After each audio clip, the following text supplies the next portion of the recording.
The house was just the house. Nobody explained the coin meter or why the man came on Friday with his little book.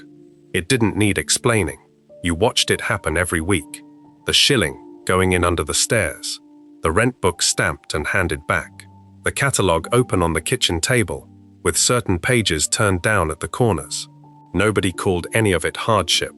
It was simply how the house ran, on estates across Britain from Gateshead to Bristol, Cardiff to Glasgow. By the late 1970s, nearly a third of all households in this country lived this way. None of it was ever written down. None of it needed to be. This is what it looked like. Section 1. The rent book. Every Friday, or near enough to Friday that it became the same thing in your memory, there was a knock at the door. Not a loud knock, not the kind that made your mother look up sharply from what she was doing. Just a knock, the same weight and rhythm every single week, and she already knew what it was before she crossed the room to answer it.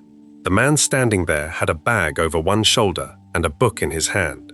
He worked for the council, and his route took him door to door across the whole estate in a pattern so regular you could have set a clock by it. Your mother had the money ready.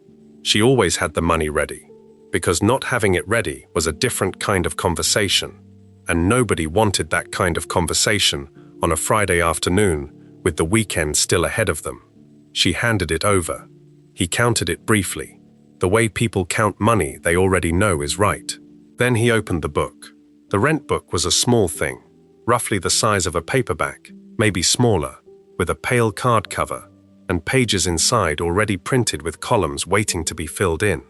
Name of tenant, address, week ending, amount due, amount paid. The collector wrote the figures in, stamped the page with whatever stamp he carried in that bag, and handed the book back. Your mother put it in the same place she always put it, the same drawer, or the same shelf, or the same spot on the sideboard that had been its spot for years, and the door closed, and Friday went on being Friday. You didn't think about what the book meant. You were a child, and it was part of the week's furniture, the same way the milk bottles on the step were part of the week's furniture. The man came. The money changed hands. The book got stamped. Nobody explained it, because it didn't need explaining. What that book actually was, beneath the surface of its ordinariness, was something specific and deliberate. Council tenants across Britain in the 1970s were legally required to have one. The Landlord and Tenant Act obliged any landlord, including a local council, accepting rent below a set threshold to provide a rent book and keep it updated. The book was the tenant's proof of payment, proof of good standing, proof of the right to remain. Without the column of stamps moving forward week by week, like a quiet record of presence, a family was considerably more vulnerable than with it. Most council rents in the early 1970s sat somewhere between £2 and £4 per week for a standard 3-bedroom house, depending on the authority and the age of the property. A factory worker in Birmingham, or Leeds, or Manchester in 1972 might bring home somewhere between £25 and £40 a week after deductions. Rent could represent 10 to 15% of everything coming into the house, not a trivial slice, not something you let slip. The collector himself occupied a particular role on the estate. He wasn't feared the way a bailiff was feared, but his arrival carried weight. He knew which households were reliable and which were not. He had been coming to these same doors for years. He knew your mother's name. She knew his. He might ask after your father if your father had been off sick.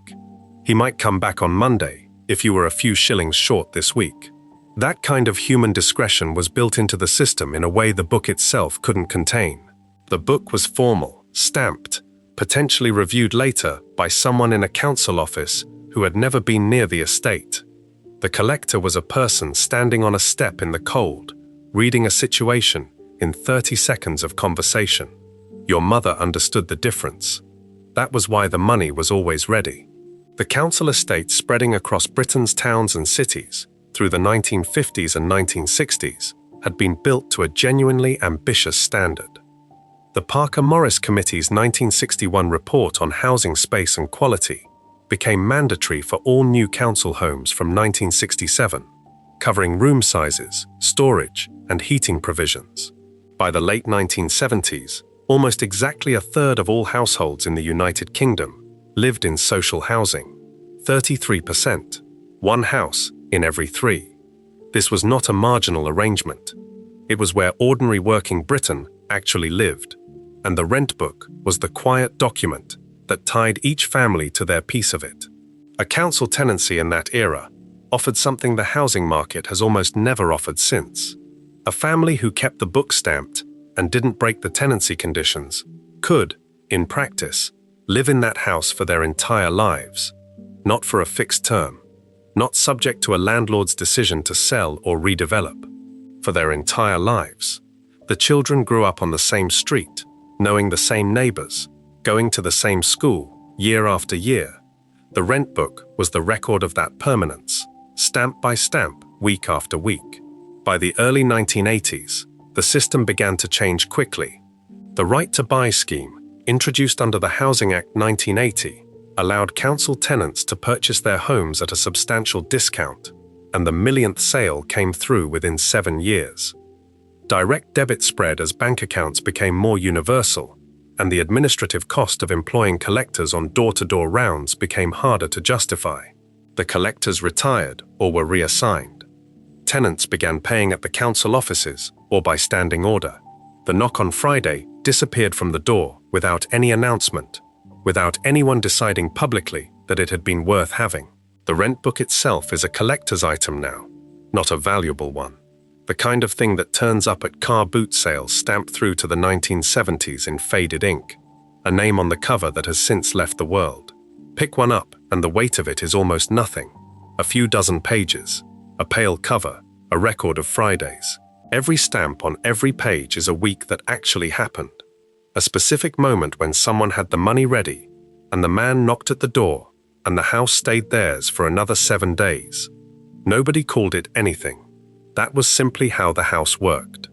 That book in the drawer wasn't the only thing tied to the house by a weekly rhythm. Under the stairs, or bolted to the wall in the cupboard by the front door, there was something else entirely, something that didn't keep records for you at all, something that simply ran out, usually in the dark, usually in the cold, usually at the worst possible moment. Section 2. The coin meter. Somewhere under the stairs, or tucked into a cupboard near the front door, or bolted to the wall, in a space so narrow you had to turn sideways to reach it, there was a box.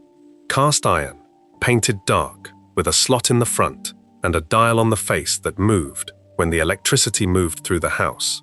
Your whole relationship with warmth and light, and the telly working, ran through that box, and the box ran on shillings. You knew exactly where the shillings were kept. Every child on the estate knew. There was a pot, or a jar, or a particular drawer in the kitchen where the emergency shillings lived, set aside specifically for the meter, and not to be touched for anything else without permission.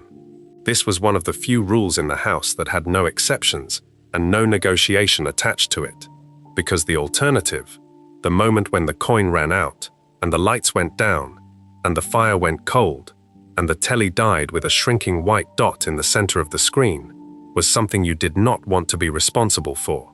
The coin-operated prepayment meter had been part of British working-class domestic life since the very end of the 19th century, when electricity first reached ordinary households, and the companies supplying it needed a way to guarantee payment from customers with no credit history. The earliest slot meters took pennies. By the 1970s, the standard denomination had long moved to the shilling, worth 5 pence after decimalisation arrived in 1971. The meter man came periodically, not weekly like the rent collector, opened the box with a key, counted the coins on whatever flat surface was nearest, and calculated whether what had been paid matched what had been used.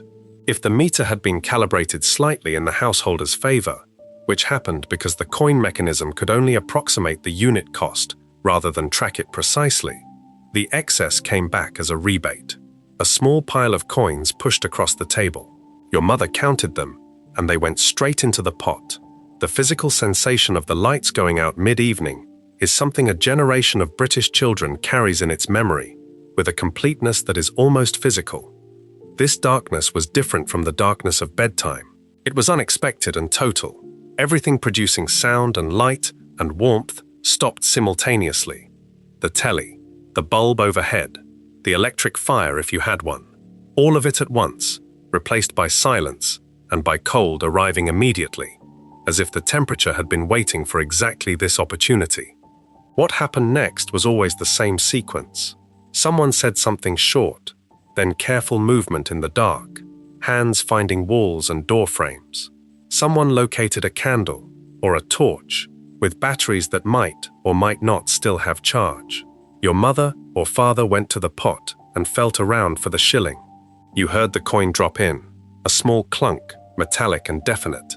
Then the lights came back, and the telly began its warm-up glow, and the fire's element reddened again, and the whole episode was already receding before the candle had been properly blown out. That sequence happened to almost every family on a council estate with a coin meter, not once, many times. Often enough that it became its own domestic routine, a dark rehearsal the household ran through and then quietly forgot until the next time. Some families kept a candle specifically for the meter going out, in a fixed place, so there was never any question of where to look when the lights went down. The candle's existence was never discussed. It was simply there, in the same way the meter was simply there. Prepayment meters of this kind were disproportionately common in council houses and older private rented housing. The nationalised electricity and gas boards, which supplied most of Britain's domestic energy through the 1970s, used coin meters as standard for tenants considered higher credit risks, meaning, in practice, that they were poor. A family in an owner-occupied house in a more prosperous street would almost certainly have been paying quarterly by bill, receiving a printed statement through the letterbox and settling it by check. The coin meter was a working-class technology, not because working-class households had less need of electricity, but because the billing infrastructure designed for wealthier customers had simply never been extended to them. Paying in advance like this was, by some measures, more expensive than paying quarterly. The calibration of the mechanism built costs in. The rebate, when it came, was small, and running out midwinter while you searched for the next shilling in the dark was a cost of a different kind that nobody ever counted in the bill. The gas meter ran on the same principle. Some houses had both, an electricity meter and a gas meter, two separate boxes requiring two separate supplies of coins, both capable of running out independently and at different moments. Managing two of them simultaneously, keeping both pots stocked through the winter months, was a particular kind of domestic arithmetic that had to be done entirely in your head and entirely in cash. British Gas was privatised in 1986. The electricity boards followed between 1990 and 1991. With privatisation came new metering technologies and commercial incentives to move customers onto direct debit, since direct debit customers were cheaper to administer. The old cast-iron coin meters were gradually replaced through the late 1980s and 1990s with card and key meters, and eventually with smart meters that could be topped up remotely. Today, around 4 million households in Britain still use prepayment meters of some kind. The basic structural fact that first produced the coin meter in the 19th century has never been fully resolved, but the specific object is gone. The iron box in the cupboard under the stairs, the pot of shillings on the shelf, the rule about not touching them, the particular sequence of sounds when the coin ran out and when it went back in, the yellowish candlelight that appeared in the gap between the two, softer than the bulb above it, making the room look like a room from an earlier decade. Nobody called any of this hardship. That was simply how the house worked. Before we move on, if you're enjoying this analysis, please consider subscribing. It helps the channel tremendously. The coin that went into the meter bought electricity, but the thing that actually heated the house, the thing the whole front room was built around, the thing that had to be laid and lit and banked and raked out every single morning, was something older and heavier and considerably more demanding than any coin slot. Section 3. The coal fire mornings started at the grate. Before the kettle, before the radio, before anything else that belonged to the day, someone was on their knees in front of the fireplace with a poker and a paper and a handful of sticks, coaxing the previous night's banked embers back into something useful. The coal fire was not a feature of the front room. It was the front room's entire reason for existing. And everything else in that room, the chairs, the telly, the settee with its specific cushion arrangements, was arranged in relation to it, the way planets arrange themselves in relation to a sun. Open coal fires had been the dominant form of domestic heating in British working-class homes from the industrial era right through to the 1970s, when gas central heating finally began arriving in council houses in significant numbers. The shift was gradual and uneven. In some areas, council properties were fitted with gas central heating as part of modernization programs through the mid-1970s. In others, the coal fire remained the sole source of warmth well into the decade and beyond, particularly in older stock and in houses where the back boiler, a cast iron water heater fitted behind the grate, also supplied the household's hot water. Removing the fire meant removing the hot water, so the fire stayed. Setting a coal fire correctly was a skill passed down without ceremony. You started with yesterday's ash raked out into the ash pan below the grate, then screwed up newspaper laid across the bottom, then kindling crossed over the paper, then a careful arrangement of smaller pieces of coal over the kindling, leaving enough gap for air to move through. The match went to the paper at the bottom. Then you waited, and if it didn't catch you, held a sheet of newspaper across the front of the fireplace to increase the draft, the paper bowing slightly toward the grate as the heat built behind it. This was mildly exciting and mildly dangerous and entirely normal. Every child on a coal estate knew not to let the newspaper catch. A good coal fire, once properly established, produced a particular quality of heat that was radiant and immediate and completely directional. The side of you facing the fire was warm, the side facing the room was not. This was simply accepted. You turned occasionally, like something on a spit, angling your back toward the grate when your front had had enough. Your legs mottled from sitting too close, a pattern of reddish-purple patches across the shins that came from sustained proximity to radiant heat, and that was so common among women who sat near fires for long periods that it had its own name, erythema ab igne, though nobody on the estate called it that. They just called it having legs like your mum. The coal itself was delivered.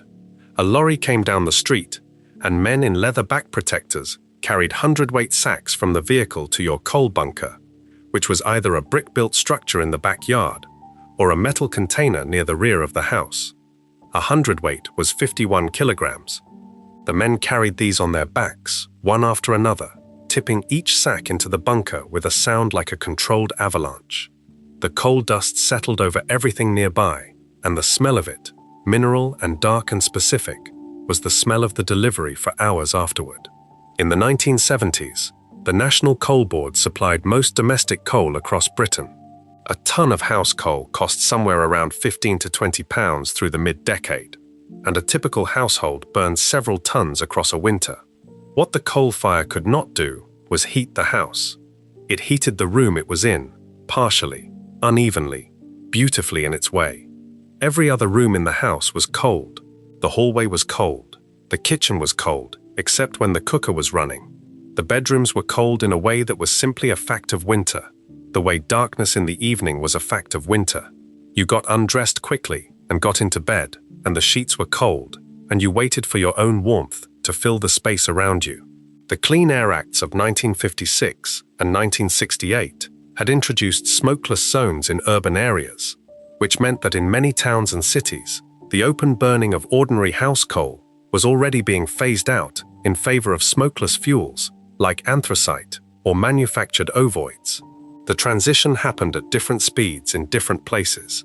By the mid-1970s, the coal fire was already beginning its long retreat, replaced room by room and street by street by gas fires, and then by central heating systems that could warm the whole house at once from a single boiler in the kitchen. The boiler was more efficient. The boiler was cleaner. The boiler asked nothing of you in the morning, except that you set the thermostat. What it couldn't do was the thing the fire had always done, alongside its practical function. The coal fire was where the family sat. It was where people looked when there was nothing particular to look at. The flames moved and the coals glowed, and the shapes in the embers shifted, and you watched them the way you watched nothing else in the house. Oral history interviews with people who grew up in coal-heated homes return to this point again and again. The fire as a focal point that the room oriented itself around in a way that no radiator has ever managed to replicate. Nobody planned its disappearance. The economics simply moved, and the fire went with them. The coal fire heated one room. Everything beyond that room, every hallway, every landing, every bedroom at the top of the stairs, was subject to a different set of conditions entirely. Conditions that left evidence on the windows every single morning that nobody found surprising and nobody thought to fix. Section 4, ice on the inside of the windows winter mornings, had a specific first image. Before you were properly awake, before you had decided whether to face the cold of the floor or stay under the covers one more minute, you could see it from the bed. On the inside of the glass, running down from the corners and spreading across the lower pane in feathered patterns that caught the grey light coming through, was ice. Not frost on the outside of the window, ice on the inside. Your breath had put it there, overnight, condensing against a single pane of glass with no insulation between it and the outside air, freezing as the room temperature dropped through the small hours to something that had no business existing inside a house. This was not considered alarming. This was winter. You noted it the way you noted that it was raining, or that the sky was a particular color, and then you got out of bed as fast as possible and went downstairs, where the fire from last night might still have enough life in it to take the edge off the front room, or where someone had already got it going again, and the warmth of that single room received you like a reward for having survived the journey down. Single glazed windows were standard in virtually all British council housing built before the mid-1970s, and in a great deal of it built after. Double glazing existed as a technology from the 1950s, but its adoption in social housing was extremely slow. The cost of retrofitting was prohibitive for councils already running tight maintenance budgets, and new builds were not required to include it under any standard until much later. The Parker-Morris Standards of 1961, which set out requirements for space and heating in council housing, said nothing that would have compelled a council to fit double glazing, so single glazing remained, and single glazing in an unheated bedroom in a British winter meant ice on the inside of the glass. The condensation that produced the ice at night produced something else during the day. As the house warmed, or as external temperatures rose slightly, the ice melted and ran down the glass in rivulets, collecting on the wooden windowsill below, in a puddle that had to be mopped up before it rotted the wood or seeped into the wall below. This was a daily winter task in houses across Britain. A cloth kept specifically for the purpose, or a chamois leather, run along the sill each morning to catch what the window had sweated overnight. The cloth lived on or near the windowsill. Its purpose was understood by everyone in the house and explained to no one. The condensation was not only on the windows, it was on the walls, particularly on exterior walls and in corners, where the cold from outside met the warm, damp air from cooking and breathing and washing inside. Black mold followed the condensation, appearing in the upper corners of rooms and behind furniture pushed against outside walls. A slow, dark bloom that your mother attacked periodically with bleach, and that came back within weeks. The mold was not considered remarkable. It was considered a nuisance, the same way a dripping tap was a nuisance, something to be managed rather than something that indicated a fundamental problem with the building. In fact, it did indicate a fundamental problem with the building, specifically with the relationship between the building's thermal performance and the way it was heated and ventilated. A house heated by a single coal fire in one room, with no insulation in the cavity walls, and single glazed windows throughout, was always going to produce condensation and mold as a simple consequence of people living in it. The physics of the situation guaranteed it. But the connection between the building's design and the mold in the corner was not something most families were in a position to make, and the council's maintenance response to damp was generally to treat the symptom rather than the cause. Paint over it, recommend better ventilation, come back if it gets worse. Central heating, when it finally arrived in council properties through the late 1970s and into the 1980s, changed this almost immediately. A house heated evenly throughout, with warmth reaching the exterior walls and the upper corners of rooms stopped producing the same condensation. The mold retreated. The ice on the windows disappeared. The morning ritual of the cloth on the sill became unnecessary. Children born after central heating arrived grew up in houses where the bedroom was simply a room, a place you could be in the morning without treating it as something to escape from as quickly as possible. What they didn't have, and what cannot be adequately described to someone who didn't experience it, was the particular quality of getting into a bed in a cold room and feeling the sheets warm around you slowly, degree by degree, through the first 10 minutes of lying still, or the pattern of the ice on the glass in the early light, fern-like and intricate, made by your own breath in the night, or the specific hierarchy of the house in winter, the front room that was warm and the rest of the house that was not, and the understanding that warmth was a place you went to rather than a condition the whole building maintained. Nobody complained about it. That was simply winter, and that was simply the house. Before we move on, if you're enjoying this analysis, please consider subscribing. It helps the channel tremendously. The cold in the bedroom was managed by getting through it quickly and getting downstairs. The cost of everything else in the week, the food and the clothes and the occasional treat, was managed by a completely different system, one that lived on the kitchen table in the form of a very large book with a very long list of things your family could have now and pay for later, a little at a time, every single week. Section 5. The Catalogue. It arrived twice a year, and it was enormous. Not magazine enormous. Telephone directory enormous. The kind of thick that made a sound when you dropped it on the kitchen table, which you weren't supposed to do, but did anyway, just to hear it. The cover was glossy, and the pages inside smelled of fresh ink, and the models on the front were wearing clothes that looked nothing like anything anyone on the estate actually owned. None of that mattered. What mattered was the pages inside, and specifically the pages your mother had already found and turned the corners down on before you even got your hands on it. The mail-order catalogue was one of the primary financial instruments of working-class British life in the 1970s, though nobody would have described it that way. It was simply the book. Littlewood's, great universal stores, known to everyone as GUS, Freeman's, Grattan, which started in Bradford in 1912. Each one arrived through an agent, usually a woman on the estate, who had signed up to act as a local organizer, collecting orders from neighbors and family members, submitting them to the company, taking a small commission on everything sold through her.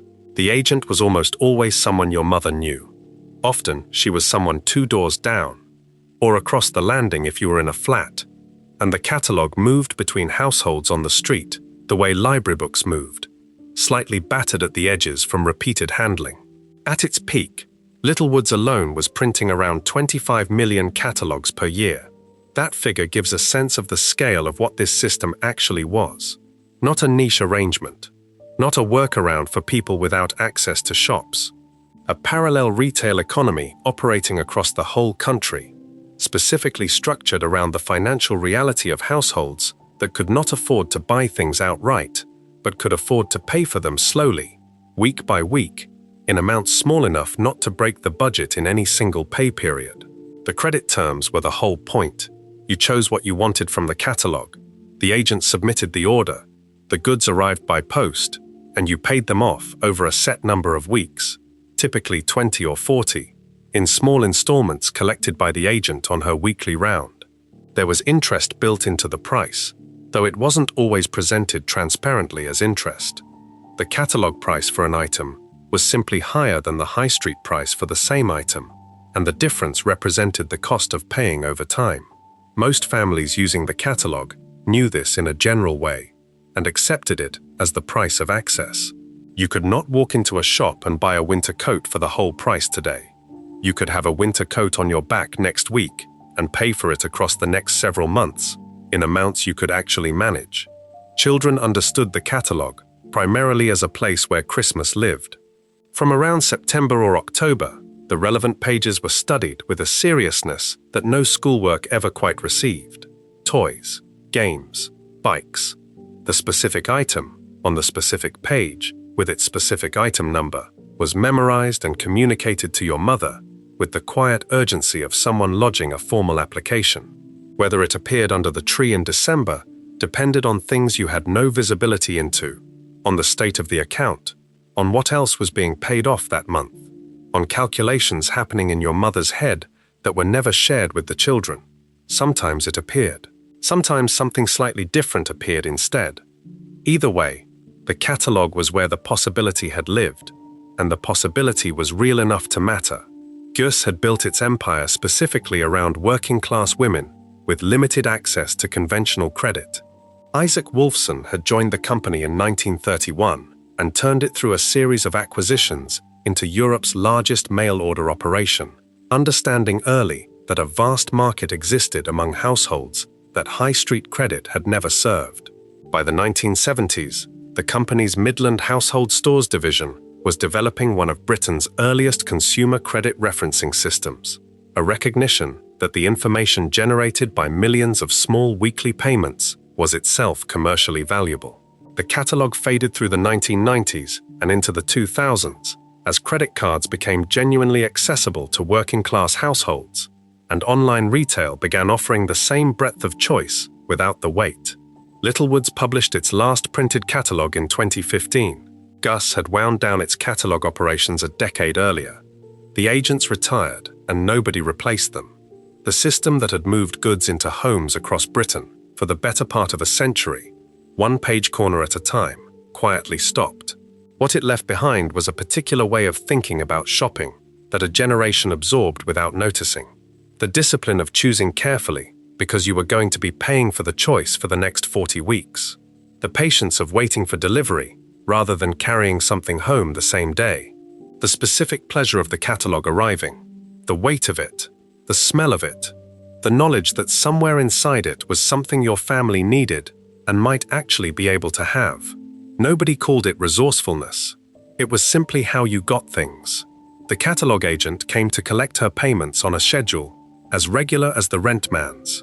But there was another visitor who came to the door with a slightly different book and a slightly different arrangement, one that operated outside the catalogue companies entirely, in a grey space between credit and community, that most households understood instinctively, and almost nobody ever discussed out loud. Section 6. The Tallyman. A knock at the door on a weekday afternoon. Not Friday, not the rent man's day, not the meter man's schedule. A different knock. A man with a ledger and a manner that was friendly without quite being a friend, familiar without being family. Your mother knew him by name. He knew hers. The transaction between them was conducted quietly, usually at the doorstep, occasionally at the kitchen table, and the neighbors knew he came because they saw him on their own doorsteps too, working his way along the street in the same direction every week, like someone following an invisible path. The tallyman was a credit trader, a door-to-door salesman who extended small amounts of goods or cash on personal credit and collected repayment weekly in person. The name came from the tally stick, the old notched piece of wood that had been used for centuries to record debts between parties who might not share a written language, one notch for each unit owed, split down the middle so both parties held half. By the 20th century, the tally had become a written ledger, but the principle was identical. You owed a certain amount. He came every week. You paid what you could toward it. He wrote it down. Firms operating on this model had been present in working-class British communities since the mid-19th century. One former tallyman, recalling his work on a newly built London County Council estate in Oxley in the late 1940s, described his employer as a catalogue firm called Morse of Swindon that sent collectors called tallymen to recover weekly payments from customers who had purchased household goods and clothing on credit. He described arriving on the new estate and finding families who had moved from bombed-out London housing with almost nothing, who needed furniture and clothing and basic household goods immediately, and who had no savings and no access to bank credit. His employer had recognized this as a commercial opportunity. The tallyman was the mechanism through which it was exploited. By the 1970s, door-to-door credit collectors were operating across council estates in every major British city. Some worked for established catalog companies collecting on accounts.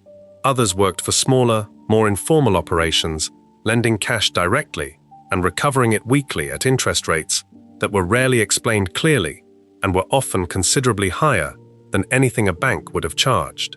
The Provident Financial Group, founded in Bradford in 1880, had built an entire national business on exactly this model, employing agents, predominantly women, to visit customers in their homes weekly, collect repayments, and offer new loans when the old ones were nearly cleared. By the 1970s, Provident was serving millions of customers across Britain, almost all of them in the lower income brackets that conventional bank lending had never reached. The interest rates on this kind of credit were high by any standard. A loan of £20 repaid over 20 weeks, at the rates typical of doorstep lenders in the 1970s, might cost £30 in total, an effective annual interest rate that would be considered predatory by modern regulatory standards. But the comparison to bank rates missed the point that most families on the estate could not access bank credit at all, and that the alternative to the tallyman was not a cheaper loan from somewhere else. The alternative was going without, which was sometimes possible and sometimes was not. What the tallyman offered that the bank could not was presence and flexibility. He was physically there, every week, at the door. If your father had been laid off and money was short this week, he could see that from 30 seconds of conversation on the step. He might take half the usual payment and come back Thursday for the rest. He might extend a small additional amount of credit at a moment when it was genuinely needed, bridging a gap that would otherwise have meant the children going without shoes until payday. This was not altruism. He was earning interest on every pound he lent, and every additional week the debt ran. But the human mechanics of the transaction, the fact that it was conducted face-to-face between people who knew each other's circumstances, gave it a flexibility that no written credit product could replicate. The tallyman's presence on the estate was known and unremarkable. He was part of the weekly rhythm of the street, the way the rent man and the coal delivery were part of it. Children absorbed his existence without examining it. He came. Money changed hands. He wrote in the book. He left. If there was shame attached to his visits, it was very rarely expressed openly, because almost every household on the street had some version of the same arrangement, and pretending otherwise would have been pointless. Doorstep lending was never made illegal, and it never disappeared. The Consumer Credit Act 1974 introduced licensing requirements and some transparency obligations for lenders, which reduced some of the most opaque practices around interest disclosure. Provident Financial continued operating its home credit division into the 21st century, before finally closing it in 2021, citing increasing regulatory pressure and the economic disruption of the pandemic.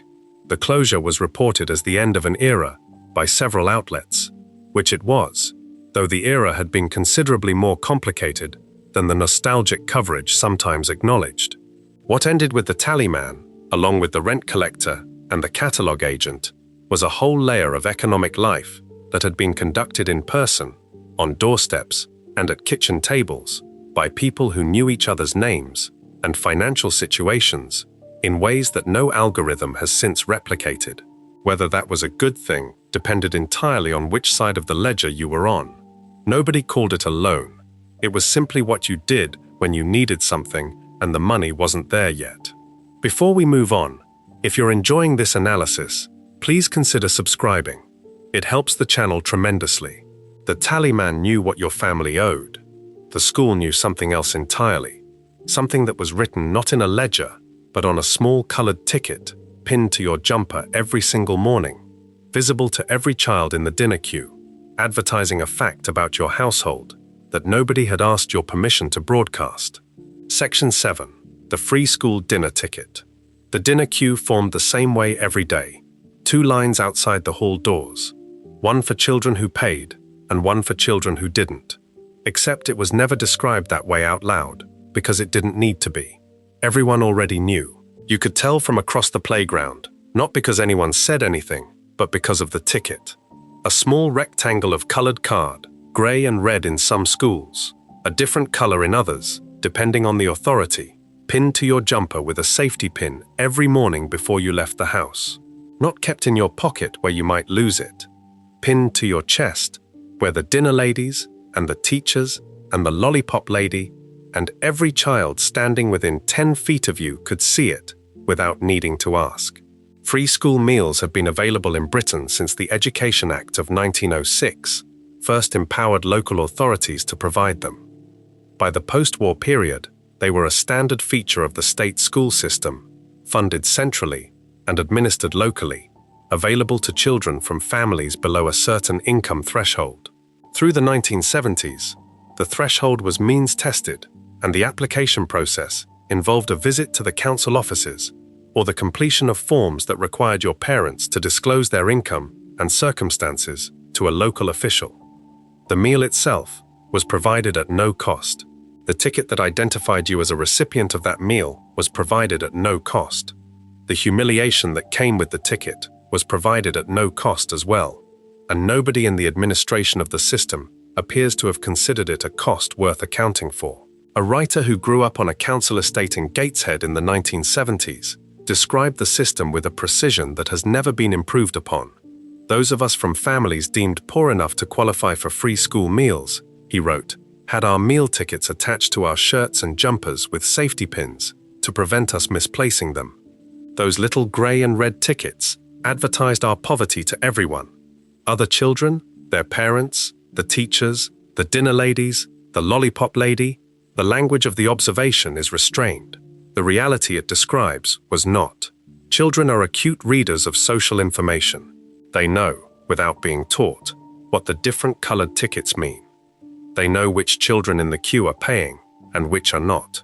They know that the pin on the jumper means something specific about the house you came from and the money your parents had this week, and probably every week.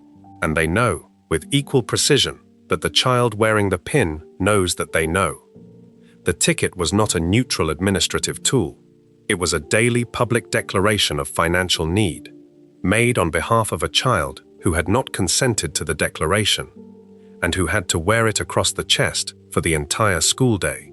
The school dinner itself, separate from the question of who was paying for it, was its own distinct experience.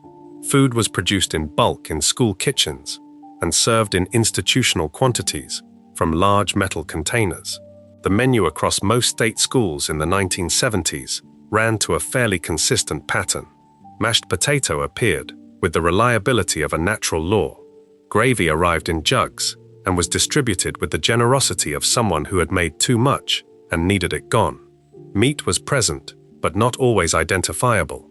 Puddings ran to semolina, to sponge with custard poured over it in quantities that made the sponge irrelevant, to a chocolate concrete cake so dense that at least one school's pupils gave it the name chisel cake, on the grounds that you needed one to break it into manageable pieces. Margaret Thatcher, as Education Secretary under Edward Heath, had removed free school milk for children over 7 in 1971 under the Education Milk Act of that year, generating a tabloid nickname that followed her for the rest of her political career.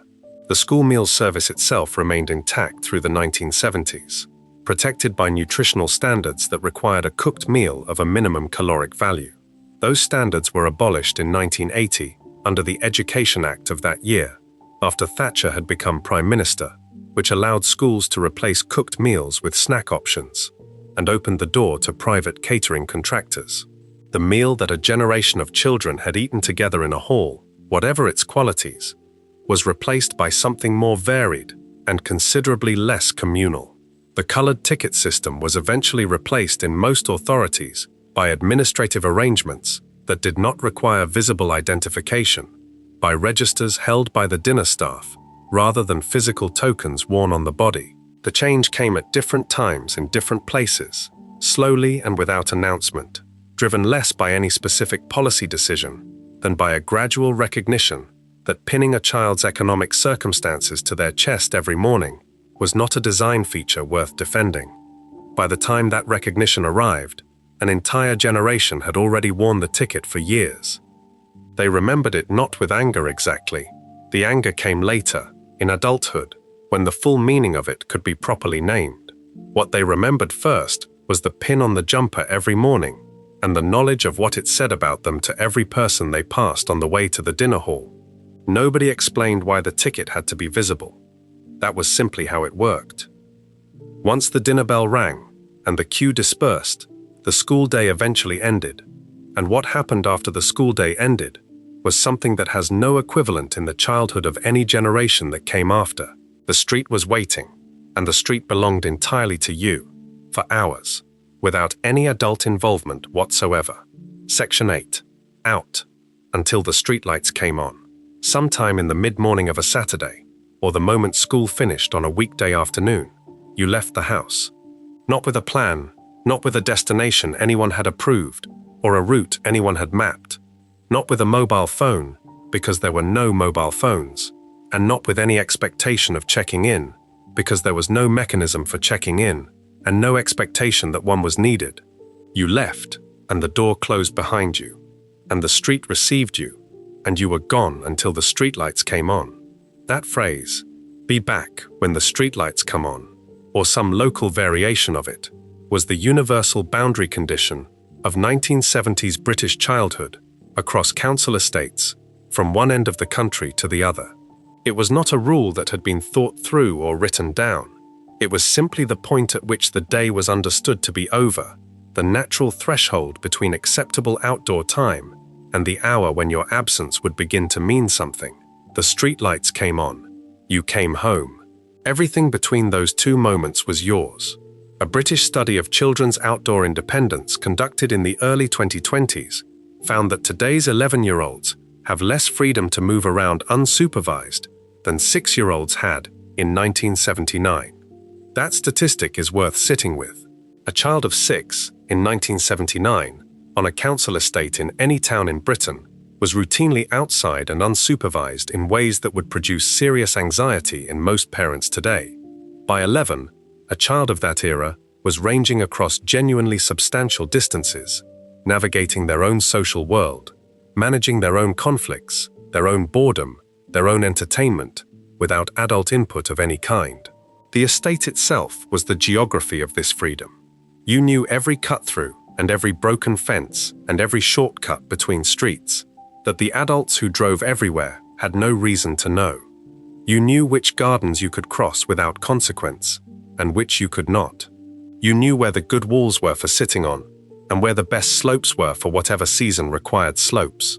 You knew the drainage ditch behind the garages that flooded when it rained and was therefore irresistible. You knew all of this because you had spent years learning it on foot, at the pace of a child with nowhere particular to be, which is the only pace at which that kind of knowledge is acquired.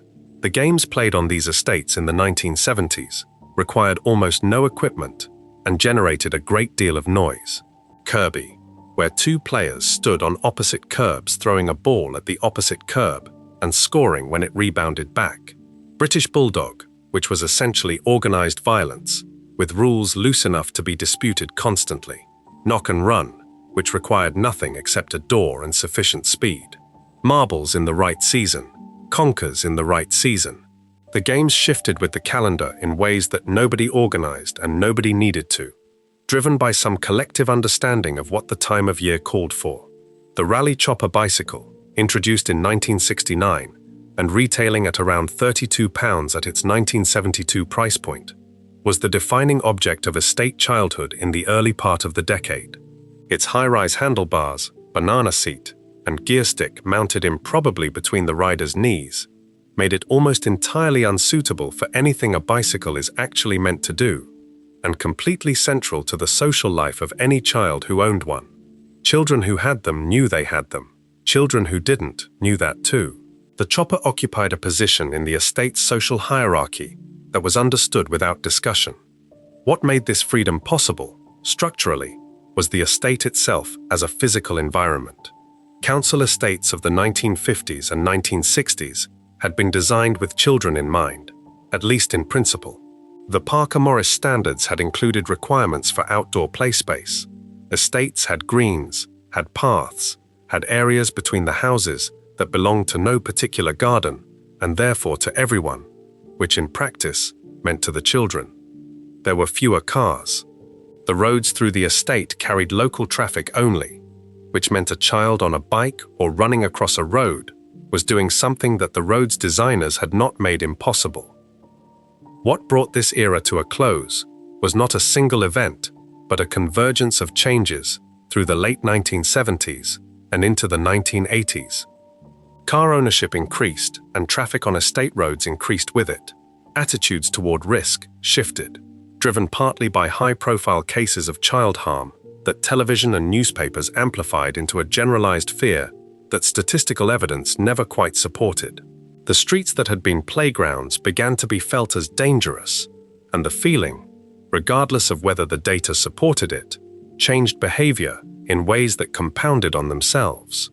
Fewer children outside meant less informal supervision of the children who were outside, which made parents more anxious, which meant fewer children outside still. The generation that grew up out until the streetlights came on has spent most of its adult life watching its own children move through a fundamentally different relationship to outdoor space. A supervised, scheduled, transported relationship that produces a different kind of child and a different kind of adult. Whether it produces a better one is a question nobody has satisfactorily answered. Nobody told you to come home, the lights came on, and you just knew. Before we move on, if you're enjoying this analysis, please consider subscribing. It helps the channel tremendously. The street was yours in the daytime. On certain evenings, particularly Friday and Saturday, the adults disappeared somewhere of their own, somewhere with subsidized beer and cigarette smoke, and a particular kind of entertainment that was nothing like the telly at home, and the sound of it carried back to the estate in a way that told you exactly where they had gone, without anyone needing to say. Section 9. The Working Men's Club. Friday night had a smell before it had a sound. Your father's particular soap, or the Brel cream tin opened on the bathroom shelf, or the specific combination of a clean shirt and something applied briefly to the jaw that wasn't quite aftershave, but was in that general direction. He was going to the club. This required no further explanation, because the club was not a place that needed explaining. It was simply where men went on Friday, and sometimes Saturday, and occasionally Sunday lunchtime. And everyone on the estate understood this, the way they understood that the rent man came on a different day, and the coal came on a different day again. The club was part of the week's structure. The Working Men's Club and Institute Union, the body that governed affiliated clubs across Britain, had been founded in 1862 by a Victorian social reformer named Henry Solly, a strict teetotaler who had envisioned the clubs as improving institutions where working men could gather for education and rational recreation rather than drinking in public houses. By the 1970s, this founding vision had been so thoroughly overtaken by events as to be essentially comic. The clubs of the 1970s were not improving anyone. They were providing cheap beer, live entertainment, bingo, snooker, and a room full of people who worked in the same industries and lived on the same streets and wanted somewhere to be on a Friday night that wasn't their own front room. At their peak in the mid-1970s, the clubs had over 4 million members across more than 4,000 venues in Britain. That figure made the Working Men's Club movement one of the largest live entertainment networks the country has ever produced. The clubs of this era routinely filled rooms holding several hundred people, sometimes over 1,000, for evenings that followed a format so consistent across the country that a man from a club in Rotherham could walk into a club in Coventry and know immediately what was happening and in what order. The bingo came first, or near first, because the bingo was the anchor of the evening and the thing that kept a significant portion of the audience in their seats when they might otherwise have drifted to the bar. Then the turn, a comedian or a singer or occasionally a novelty act performing on a low stage at the front of the room, while a compere in a dinner jacket made announcements from a ringside table that nobody fully listened to. The comedians who came through the club circuit in the 1970s were learning their craft in conditions that had no equivalent. Bernard Manning, Cannon and Ball, Les Dawson, Little and Large, all of them hardened themselves against club audiences that were not captive, that were drinking and talking, and primarily there for the bingo, that would tell you immediately, and without diplomacy, if you were not worth their attention. A comedian who could hold a working men's club on a Saturday night in Barnsley could hold any room anywhere. The clubs were the training ground for a generation of British comedy, and the comedy that emerged from them bore the imprint of exactly where it had been formed: loud, blunt, structured around recognition rather than surprise. The beer was the other thing, subsidized heavily by the club's cooperative structure, priced consistently below what the pub down the road charged, served in pints that your father carried back from the bar, with the careful attention of someone transporting something genuinely valuable. Federation Brewery, operating across the northeast of England from its founding in 1919 as a cooperative venture by working men's clubs themselves, supplied a significant portion of the beer drunk in northern clubs through the 1970s, at prices the clubs could pass on to members. The cheap pint was not incidental to the club's function, it was central to it, the practical expression of the cooperative principle that the profits generated by members' spending should return to members rather than to a private landlord. Women were admitted to most clubs by the 1970s, though the terms of that admission varied considerably and the culture remained substantially male in orientation. The bingo was where women were most fully present, and the bingo was taken seriously. Eyes down was not a casual instruction. The caller worked from a mechanical ball blower on the raised stage, the numbered balls rising and dropping with a sound familiar to everyone in the room, and the hall went quiet in a way it did not go quiet for any other part of the evening. Cards were marked with concentration. A missed number was a genuine grievance. The decline came from multiple directions simultaneously through the 1980s and 1990s. The industries that had provided the audiences, coal, steel, car manufacturing, collapsed or contracted beyond recognition. The Licensing Act 2003 deregulated pub opening hours and eroded one of the club's structural advantages. The smoking ban of 2007 removed an atmospheric condition that had been so central to the club experience that its absence felt like a different building. By 2017, the club network had contracted from its 1970s peak of over 4,000 venues to fewer than 2,000, with membership in continuing freefall. Your father came home smelling of cigarette smoke and beer, and the specific warmth of a room that had held several hundred people for several hours. He was in a good mood. The turn had been decent. Someone he knew had won on the bingo. That was a Good Friday. The bingo inside the club was one version of it, but there was another version entirely, a dedicated version, a night out specifically built around it, and it belonged primarily to the women, and it happened in a building that used to be a cinema until television emptied the seats and someone worked out what to do with the space instead. Section 10. Bingo Night. Your mother got ready differently for bingo than for anything else.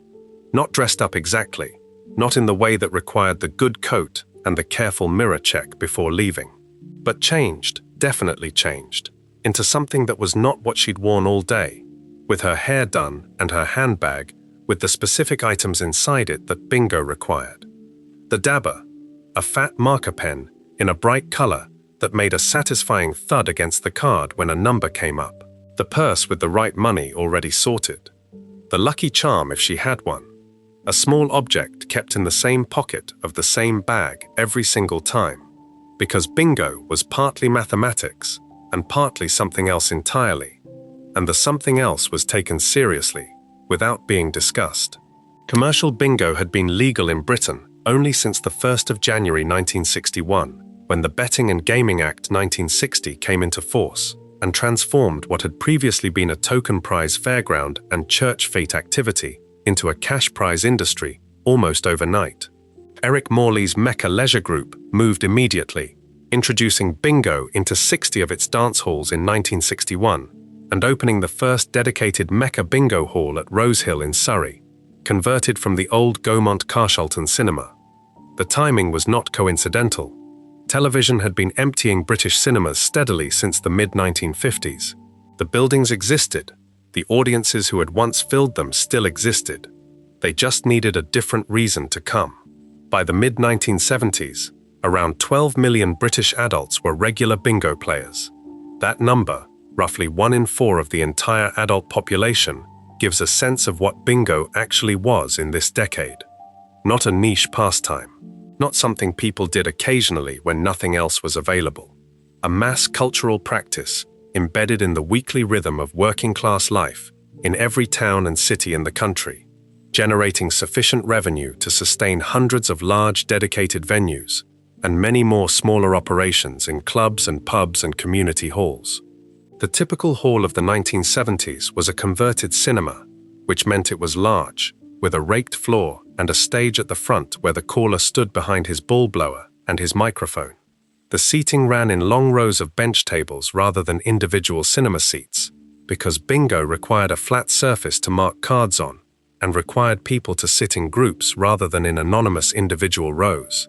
You came with your group, and you sat with your group, and you arranged your cards in front of you, and you settled in for an evening that would run for 2 or 3 hours, with intervals for drinks and the bar's food offering, which in a 1970s bingo hall typically meant sandwiches under a plastic cover, and crisps, and perhaps a pie, if the kitchen was running to pies that evening. The demographic was approximately 80% female. This was not accidental. Bingo offered something that almost no other form of paid entertainment in 1970s Britain offered women specifically, which was a venue of their own, where they could spend an evening without needing a male companion and without the social complications that attached to a woman entering a pub alone. A woman going to bingo was going somewhere respectable, somewhere her neighbors and relatives also went, somewhere with its own community and its own regulars who knew each other's names and usual seats and lucky charms. The hall was public, but it was also, in a specific sense, theirs. The sound of a bingo hall in full session was completely distinct and is instantly recognizable to anyone who sat in one. The mechanical ball blower produced a constant low roar of air, a background hiss against which the caller's numbers arrived in their traditional paired form. 2 fat ladies, 88, legs 11, 2 little ducks, 22. These calls had developed organically through decades of pub and fairground bingo, a mnemonic system that helped players track numbers in noisy environments. By the 1970s, they were fully formalized, the same calls used in every hall in the country, part of the shared cultural vocabulary of the game. Winning required shouting. A full house was not acknowledged by raising a hand or pressing a button. You shouted house as loudly and as quickly as possible across a hall that might contain several hundred people also watching the same cards, because the few seconds between the winning number being called and the next ball dropping represented a genuine window that could be missed. The shout, when it came from somewhere in the room, produced an immediate collective response, a pause, a check, the caller repeating the numbers called, while a member of staff made their way to the winner to verify the card. If the card checked out, the prize was paid in cash, on the spot. If it didn't, the game continued. There were very occasional accusations of error in this process, and they were taken extremely seriously by everyone present. The bingo hall declined for the same reasons the Working Men's Club declined. The National Lottery launched in 1994 and redirected a portion of the gambling instinct that bingo had been capturing for 30 years. Online bingo arrived in the early 2000s and captured another portion. The smoking ban of 2007, as with the clubs, removed a defining atmospheric condition. Halls closed in numbers that would have been unthinkable in 1975. Your mother came home later than she'd said she would. She'd had a good night. She hadn't won anything, but she'd been close, and close felt like something. Before we move on, if you're enjoying this analysis, please consider subscribing. It helps the channel tremendously. The bingo hall ran on electricity, which in the winter of 1973, going into 1974, was suddenly not something anyone could take for granted, because the lights went out, not just in the meter cupboard under the stairs, but across the entire country, and for 2 months, Britain ran on 3 days of power a week, and the candles came out of the drawer in every house, on every estate, from one end of the country to the other. Section 11, the 3-day week, January 1974, arrived in Britain with the lights already going out. Not the meter this time, not the shilling running dry in the box under the stairs. The whole street, every flat in the block, every street in the town, the factories dark and the shops running on candles, and the television stopping at 10:30 every night by government order, a small white dot shrinking in the center of the screen, and then nothing, and you sat in the candlelit front room with the coal fire going, and the family arranged around it in a way that felt, briefly, like something from a different century. The 3-day week was introduced on the 1st of January 1974 by Edward Heath's Conservative government as an emergency measure to conserve coal stocks during an overtime ban by the National Union of Mine Workers. Commercial users of electricity were limited to 3 consecutive days of consumption per week. Factories closed for the other 4. Television companies were required to stop broadcasting at 10:30 every evening. The restrictions lasted until the 7th of March 1974, a period of just over 2 months, during which the ordinary mechanics of daily life in Britain were suspended in a way that had no peacetime precedent. For children on council estates, the experience split cleanly into 2. There was the adult version, which was grim and anxious, with fathers whose factories had gone to short time and whose pay packets had shrunk accordingly, and mothers calculating how to stretch what was coming in across a week that had become considerably more expensive in practical terms. And there was the child version, which was, with the specific moral flexibility of childhood, quite exciting. The lights went out, candles appeared. The family sat together in the front room around the fire, rather than dispersed through the house. Board games came out of cupboards where they had been sitting since Christmas. Toast was made on a long fork held to the coal fire, rather than in an electric toaster, and it tasted, somehow, better than toast made any other way. The 1972 miners' strike had been the first official strike action by the National Union of Mine Workers since 1926. It had already produced planned power cuts across Britain in the winter of that year, blackouts that rotated through different areas on different days, and that had given the population a partial rehearsal for what was coming 2 years later. Families who had lived through 1972 already knew where the candles were. They already knew that a coal fire was more valuable than any electric heater when the grid went down.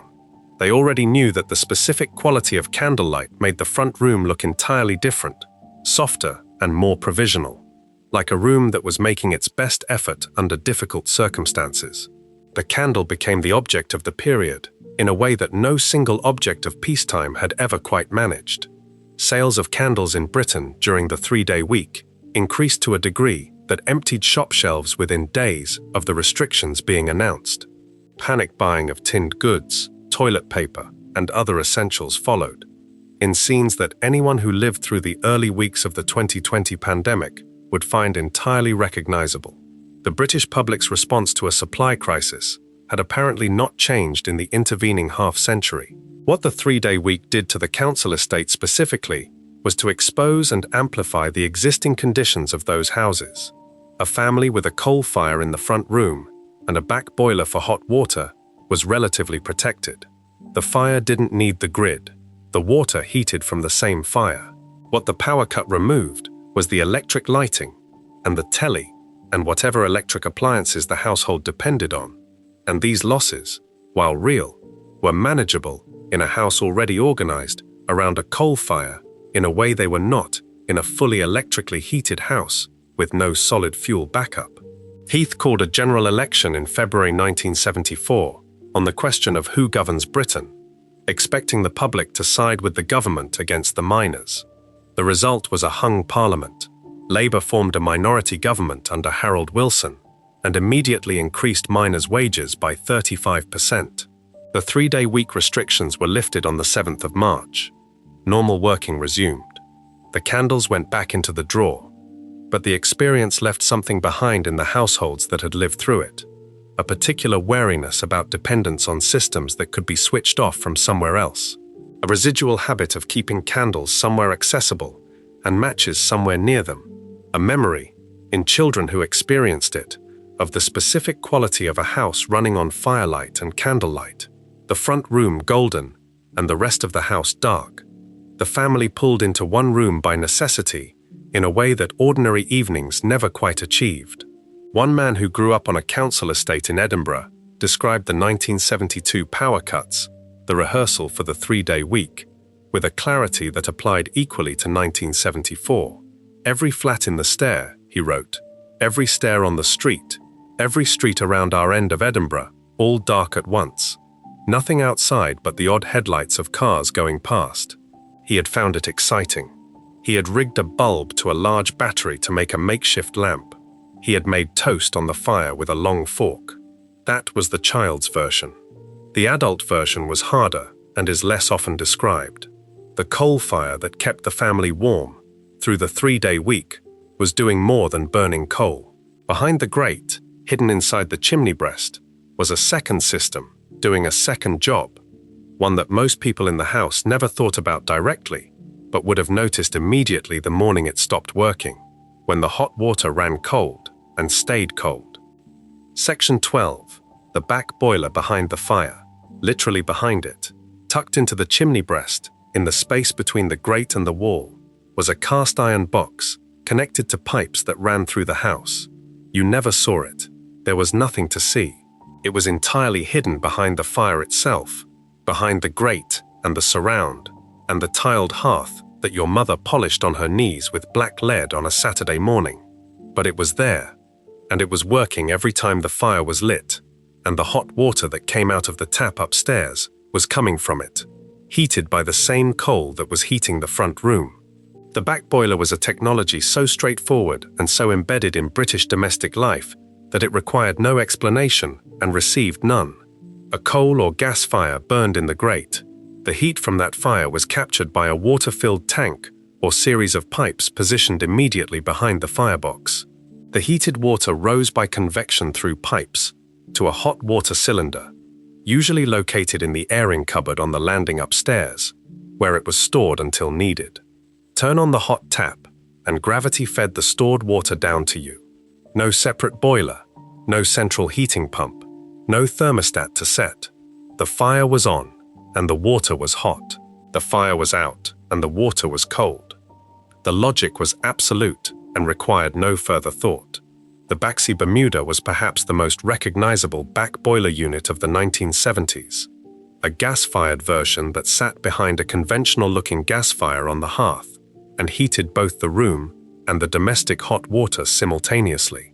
Introduced in the 1960s and widely installed in council properties through the following decade, as councils modernized older solid fuel systems to gas, the Bermuda became so common in social housing that it was practically a defining feature of the genre. A significant proportion of council tenants who moved into gas-fired properties in the 1970s did so into homes where a Baxi Bermuda, or something closely equivalent, sat behind the front room fire and provided all the hot water the household used. The airing cupboard upstairs was the back boiler's most tangible domestic consequence. A warm cupboard built around the hot water cylinder, smelling of the specific dry warmth that comes from a constantly heated tank of water, lined with the slatted wooden shelves that allowed air to circulate and that were covered at any given time with whatever the household needed kept warm and dry. Sheets and towels aired in there. School uniforms went in the night before they were needed. In winter, clothes were put in the airing cupboard half an hour before getting dressed, so that the act of getting dressed was not the ordeal that putting on cold clothes in a cold bedroom would otherwise have been. The airing cupboard was an almost entirely domestic technology, specific to British housing, in a way that visitors from other countries found puzzling, and residents found completely natural. It existed because British houses were damp and British winters were cold, and the combination of these two facts made a warm, dry cupboard an amenity of genuine practical value. The hot water cylinder had to live somewhere. It generated warmth. The cupboard was built around it and the warmth was used. The logic was exactly as simple as it sounds. What made the back boiler's position in the house complicated was precisely its integration with the fire. The fire had to be lit for the water to heat. In summer, when the fire was not lit for warmth, the water still needed heating, which meant lighting the fire anyway on warmer days, generating heat in the front room that nobody wanted, simply to maintain the hot water supply. Many households managed this through the immersion heater, an electric heating element fitted to the cylinder in the airing cupboard as a backup for exactly this situation, switched on for a set period each day in summer to heat the water without requiring the fire. The immersion heater was expensive to run, and was treated accordingly. You switched it on for the period needed, and you switched it off again, and you did not leave it running overnight, because leaving the immersion on overnight was a kind of domestic irresponsibility that ranked alongside leaving every light in the house burning. The back boiler's decline was tied directly to the rise of the dedicated central heating boiler, a separate unit installed in the kitchen or a utility space that heated both the domestic hot water and a full circuit of radiators throughout the house. As council modernization programs through the late 1970s and 1980s installed central heating in properties that had previously relied on solid fuel, the back boiler became redundant. The fire it sat behind was often removed at the same time, the hearth boarded over, the chimney capped, the front room suddenly containing a blank wall where the fire had been, and a radiator where none of the furniture had been arranged to face. The hot water still came, the airing cupboard was still warm, but the fire was gone, and the room oriented itself differently without it, the chairs and the settee rearranging themselves with nothing particular to face, finding a new center of gravity in the television set that had been there all along. Nobody mourned the back boiler specifically, they mourned the fire. Before we move on, if you're enjoying this analysis, please consider subscribing. It helps the channel tremendously. The airing cupboard upstairs stayed warm long after the back boiler was gone, because the cylinder was still there, and the cylinder still needed housing. But the cupboard had always done more than house a cylinder. It was the warmest place in an otherwise cold house, and in a house where the bedrooms were genuinely cold, the warmest place had a value that went beyond the laundry hanging in it. Section 13. The airing cupboard. Every house had one, and every house knew where it was, without thinking about it. The way you know where the light switch is, in a room you've lived in for years, without needing to look. A door off the landing usually, or occasionally off the largest bedroom, opening onto a space just wide enough to stand in front of without fully entering. Warm before you opened the door, the warmth coming through the wood, as a faint presence you registered without registering. The way you register the smell of a house you know very well. Inside, a copper cylinder wrapped in a jacket of some kind, lagged against heat loss, and around it, on three sides, the slatted wooden shelves that were the real reason anyone opened the door at all. The airing cupboard existed in British housing because British housing needed it. Damp was structural, embedded in the relationship between the climate outside and the construction methods inside, in the single-skin brick walls and the single-glazed windows, and the absence of insulation in places where insulation would have helped enormously. A house that was intermittently heated, that was warm in one room and cold in the rest, that produced condensation on its windows every winter morning, was also a house in which laundry dried slowly and incompletely, in which sheets and towels carried a faint residual moisture even after a day on the line, in which a wardrobe of school clothes left hanging in a cold bedroom carried a slight dampness that you could feel against your skin when you put them on Monday morning. The airing cupboard solved all of this in one contained space. Laundry that had been through the wash and through the line, or the clothes horse came into the cupboard still slightly damp and came out, hours or a day later, fully dry and warm, and carrying the specific smell of the heated cylinder, a dry mineral warmth that was completely distinct from the smell of clothes dried outside in the wind or over a radiator. That smell is one of the most precisely stored sensory memories of anyone who grew up in a house with a properly functioning airing cupboard. It is still available, instantly and completely, to the right stimulus, the way the smell of certain things always is when they were absorbed early enough and repeatedly enough to become part of the texture of ordinary life. School uniforms went in the night before. This was the airing cupboard's most reliable weekly function, performed on Sunday evenings, with a consistency that made it part of the preparation ritual for the week ahead, alongside the bath and the packed lunch and whatever homework had been left until the last possible moment. A uniform taken from a cold bedroom wardrobe on a Monday morning and a uniform taken from the airing cupboard were two different garments in terms of what putting them on felt like, and on a morning where the bedroom was cold and the bathroom was cold and the journey downstairs to the fire was still a minute away, the warm uniform was not a luxury. It was a genuine and specific comfort. The cupboard also held things that weren't laundry, extra blankets, folded on the top shelf, the good towels that were kept for when people came, rather than for everyday use. Occasionally, a hot water bottle, a ribbed rubber bottle that was filled from the tap and screwed shut, and put into a knitted cover, and placed in the bed 20 minutes before you got into it, warming the sheets in the specific area where your feet would go, so that the cold sheets were a problem only for the upper portion of the bed and not for the whole of it. The hot water bottle was placed in the airing cupboard during the day and brought out at bedtime, warm from the cylinder's proximity, already doing preliminary work before the tap water went in. Children were not generally supposed to be inside the airing cupboard, on the grounds that it was a small, warm space that appealed enormously to children on exactly those grounds, and that a child sitting in the airing cupboard was both occupying a space that served a practical purpose and running the risk of pulling something off the shelves. The prohibition was standard and routinely ignored. The airing cupboard on a cold afternoon, door pulled mostly closed, sitting on the bottom shelf with the warmth of the cylinder against your back, was one of the better places a council house contained. The shift away from hot water cylinders toward combination boilers, which heat water on demand rather than storing it, removed the airing cupboard's reason for existing in one redesign.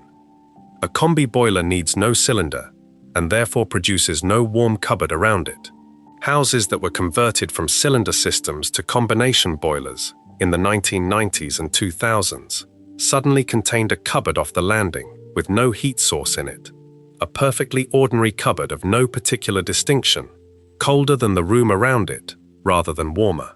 The laundry that had aired in it for decades went elsewhere, to radiators and tumble dryers and drying racks positioned near whatever heat source the house now contained. The warm cupboard on the landing is still present in houses with older plumbing or where the hot water cylinder was retained. When you open one, the smell is exactly the same as it always was. The shelves are the same. The warmth is the same. Nothing about it has changed, and nothing needed to. Nobody thought of it as comfort. It simply was the house, doing what the house did. The airing cupboard was warm, because the cylinder was warm, and the cylinder was warm, because the water had been heated somewhere below it. Getting that water hot required either the fire or the immersion, and the immersion cost money in a way the fire didn't quite, and money ran through every decision in the house, in ways that were rarely spoken and always present, nowhere more visibly than on the windows every morning. Section 14. Condensation on the window saw. Each morning in winter, the windows told you what the night had been. Not outside, where the frost or the rain or the grey unchanged. Nothing of a British November morning said whatever it said about the day ahead. Inside, on the glass itself, on the surface facing the room, water ran in slow lines from the top of the frame toward the sill, gathering there in a thin pool that had to be dealt with before it softened the wood or crept into the plaster of the wall below. Your mother kept something for this, a cloth or a chamois leather, or in some houses, a specific small squeegee bought for the purpose, kept on the sill or on the nearest windowsill ledge. She ran it along the glass in the morning without ceremony, the way she ran a cloth along the kitchen counter, because this was simply what the window required in winter. Condensation forms when warm, moist air meets a cold surface. A single glazed window in a British council house in January had a surface temperature close to the outside air temperature, which on a cold night could be well below freezing. The air inside the house, warmed and humidified by breathing and cooking and washing, and the simple presence of several people living in a sealed space, met that glass and deposited its moisture on it, in a film that ran and pooled, and on the coldest nights, froze. Ice on the inside of the window was not an occasional event. It was a regular winter feature of bedrooms that had no heating of their own and no double glazing to raise the surface temperature of the glass. The condensation was not confined to the windows. It appeared wherever warm air met a cold surface with enough regularity and moisture to leave a deposit. The corners of rooms where two exterior walls met were particularly vulnerable, cold spots within cold rooms, where the temperature dropped further than elsewhere, and where the surface stayed wet enough for long enough that mold followed. Black mold in the upper corners of bedrooms was so common in council housing of this era as to be almost universal in older stock. It was treated as a maintenance issue rather than a health issue, painted over with specialist paint when a council maintenance team came around on request, reappearing within months because the conditions producing it had not been addressed. The relationship between damp housing and respiratory illness in children was not well understood publicly in the 1970s, or was understood by researchers without that understanding translating into housing policy in any urgent way. A study published in the British Medical Journal in 1988, working from data collected through the preceding decade, found a clear association between dampness and mold in the home and respiratory symptoms in children, including wheezing and chronic cough. The children who had been living with the mold in the corner of the bedroom throughout the 1970s had been living, it turned out, in conditions with measurable consequences for their health that nobody in authority had thought to measure until they were already grown. Cavity wall insulation, which traps air in the gap between the inner and outer layers of a cavity wall and dramatically reduces the rate at which heat escapes the building, began to be installed in existing council properties through the late 1970s and into the 1980s, as energy efficiency became a policy priority following the oil crisis. Loft insulation followed similar patterns.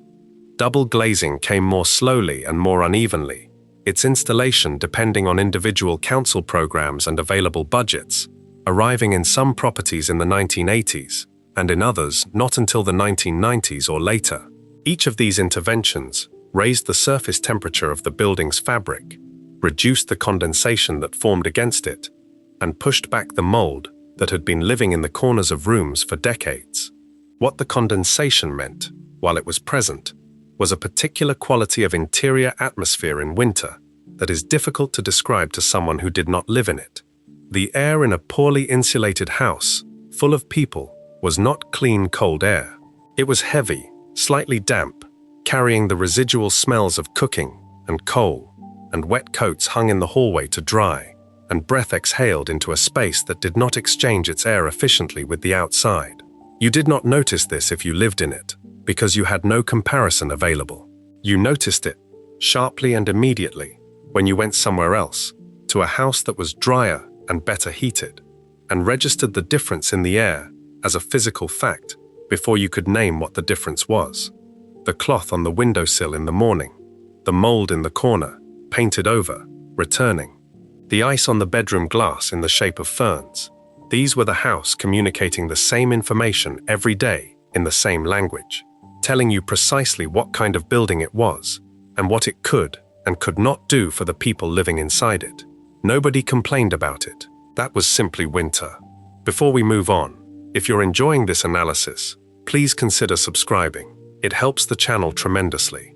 The damp came partly from the building and partly from the people inside it, from the cooking and the washing and the breath and the wet clothes. Wet clothes needed somewhere to go after the wash, and before the tumble dryer arrived in any quantity, and where they went was outside, on a line in the back garden, which meant the back garden had a purpose, as specific and as practical as any room in the house. Section 15, the washing line. Monday was wash day, not by law and not by any written agreement between neighbors, but by a convention so deeply embedded in the weekly rhythm of the estate that departing from it required a reason. Tuesday wash day meant something had gone wrong on Monday. Wednesday meant something had gone wrong on both. The estate knew, without anyone keeping formal track, roughly whose line should have what on it, and roughly when, and a line still empty by Tuesday afternoon was the kind of detail that the street noticed and filed away without comment. The washing line ran from the back of the house to a post at the far end of the garden, or between two posts if the garden was long enough, or across the yard if the property had a yard rather than a garden. It was strung with something that went slack over time and needed tightening periodically, a task that fell to whoever noticed it had gone slack and decided to do something about it rather than leaving it for someone else. Wooden dolly pegs, the simple forked kind with no spring mechanism, or the sprung metal clip pegs that arrived in greater numbers through the decade, held the washing against the line in whatever wind the morning provided. The wind mattered. A good drying day, bright and breezy, with enough movement in the air to lift the sheets and keep them from lying flat against each other, was a specific and recognized category of day that altered the morning's priorities. If Monday was a good drying day, and you hadn't done the wash yet, you did the wash. The weather and the laundry operated in conversation with each other in a way that the tumble dryer, when it eventually arrived, simply ended. A tumble dryer made every day a drying day and removed the negotiation entirely, and the negotiation was, among other things, a reason to pay attention to the sky in a way that people who have never needed to no longer quite do. Sheets were the achievement of the washing line. A double sheet hung correctly, folded once along its length and draped over the line so that both halves hung parallel and the weight was distributed evenly. Billowing in a wind into something that briefly resembled a sail was a specific visual landmark of the estate on a Monday. Rows of them along adjacent gardens produced a collective spectacle that nobody remarked on because it was simply what Monday looked like from the upstairs window. The sheets came in smelling of outside air and of whatever the morning had been doing, a smell entirely unlike the smell of anything dried indoors or in a machine, and they went on the bed still carrying it, fading through the night. The Hot Point and Hoover twin-tub washing machines that occupied a corner of the kitchen or the scullery in many council houses through the 1970s required active management that the automatic machines which replaced them did not. The washing went into one tub, the water was added, the machine agitated it for a set period, and then the clothes had to be transferred manually, by hand, through a mangle or wringer attached to the top, into the second tub for rinsing. The water from the wash tub had to be drained and the rinse water managed separately. A full wash took most of the morning and required your mother to be present and attending to it in a way that loading an automatic and pressing a button did not. The automatic washing machine, when it arrived in working-class households in significant numbers through the late 1970s and into the 1980s, was a genuine domestic revolution that has never been quite adequately acknowledged as such. It returned hours to women who had spent those hours standing at a twin tub every Monday morning for years. The line remained, the pegs remained, the negotiation with the weather remained, but the morning itself changed in a way that was real and substantial and largely unrecorded. The washing line is still present in most council house gardens. The posts are still there on estates that have stood since the 1960s, repainted occasionally, the line itself replaced when it finally gives way. On a good drying day, the sheets still go out, and the smell is still the same, and the negotiation with the sky is still the same negotiation it always was. Nobody called Monday wash day out loud. The estate simply knew. The garden the washing line crossed was more than a drying space. Every council house built to the Parker Morris standards was supposed to have one, and most did, and most families used theirs in ways that had nothing to do with laundry and everything to do with a particular relationship between a working-class household and the ground immediately outside its back door. Section 16. The Council House Garden. The garden came with the house, not as an amenity, not as a feature listed in any letting arrangement, as a reason to want this particular property over another. It simply came, a strip of ground behind the back door that was yours to manage for as long as the tenancy lasted, bounded by a fence or a hedge from the identical strips of ground belonging to the houses on either side, running back from the rear wall of the house to whatever marked the far boundary. Most council house gardens built to the standards of the post-war decades ran to something between 50 and 100 feet in length, which was enough to be genuinely useful if a family decided to use it, and enough to become genuinely unmanageable if they did not. The garden's primary official purpose, as envisioned by the housing reformers and architects who designed the estates, was space, outdoor space for children to use and for adults to sit in when the weather permitted. The Parker Morris Standards of 1961 specified that dwellings should have adequate provision for outdoor living and children's play, and a garden was the most straightforward way to provide this.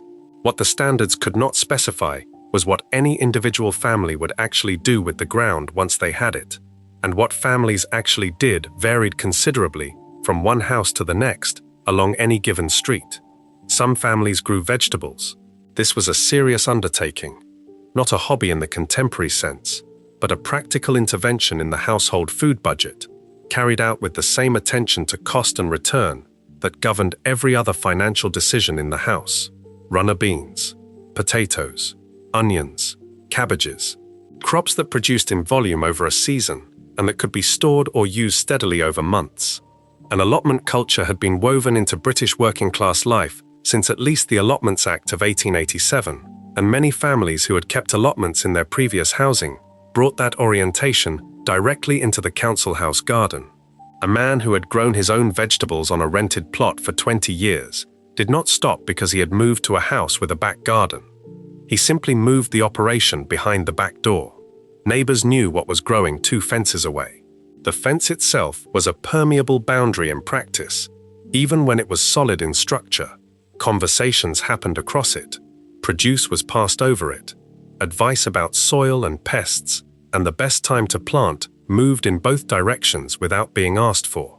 The garden as a social space operated through the fence as much as within the fence, a back channel of exchange and observation that ran parallel to the front door interactions with the rent man and the catalogue agent and the rest of the week's official visitors.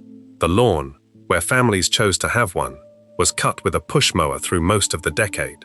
The rotary electric mower existed and was spreading through the 1970s, but a significant proportion of council house gardens were still being managed with manual cylinder mowers into the late part of the decade, the blades spinning against each other with a mechanical clicking sound that was the sound of Saturday morning on the estate, regular as a clock, moving from garden to garden down the street as the morning progressed and neighbors emerged in sequence to do what Saturday morning required.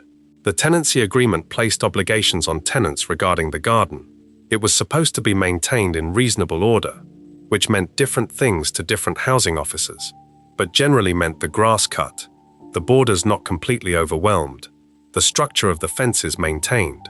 A garden left to go entirely to wilderness was a potential ground for tenancy action, though in practice, councils had more pressing concerns, and a slightly overgrown garden on a large estate was rarely prioritized. The obligation existed, and most families were aware of it without it needing to be enforced. What the council house garden represented, quietly and without anyone naming it as such, was a piece of ground that a working-class family managed themselves and shaped according to their own preferences, within limits set by someone else, but within which real choices were made. Vegetables or lawn, roses or nothing, a shed at the far end or open ground. These choices accumulated over years and over generations of tenants into the specific character of any individual garden, a record of the people who had used it, fading and being replaced and accumulating again. The ground was theirs for as long as the tenancy lasted. They grew things in it. That was enough. Before we move on, if you're enjoying this analysis, please consider subscribing. It helps the channel tremendously. The garden was outside, and the rules about it were loose and mostly unenforced. Inside the house, there were different rules, unwritten ones, about how often certain things happened and in what order and who went first. And nowhere were these rules more precisely observed than on the one evening of the week when the entire family used the same bath, one after another, in water that grew progressively cooler and progressively less clear as the evening went on. Section 17. Bath night. Sunday evening had a specific sequence, and the sequence did not vary. The immersion heater went on first, switched at the airing cupboard or at the panel in the kitchen, left for the prescribed period that everyone in the house knew without checking, the period that heated enough water for the baths without running the element long enough to cost more than the baths were worth. Then the order was established. Father first, in most households, though not all. Then mother, then the children in whatever order had been settled upon years earlier and never renegotiated, oldest to youngest, or youngest to oldest, depending on which logic the household had originally adopted and subsequently calcified into permanent practice. Bath night was Sunday, because Monday was school and work, and the week, and you went into the week clean. This was the rule underneath the rule. The reason the sequence existed. Once a week was the standard. Not because anyone had decided once a week was sufficient from a hygiene standpoint, though in houses where the bathroom had no heating, and the journey from the warm bedroom to the cold bathroom and back was a genuine ordeal, once a week had a certain practical logic.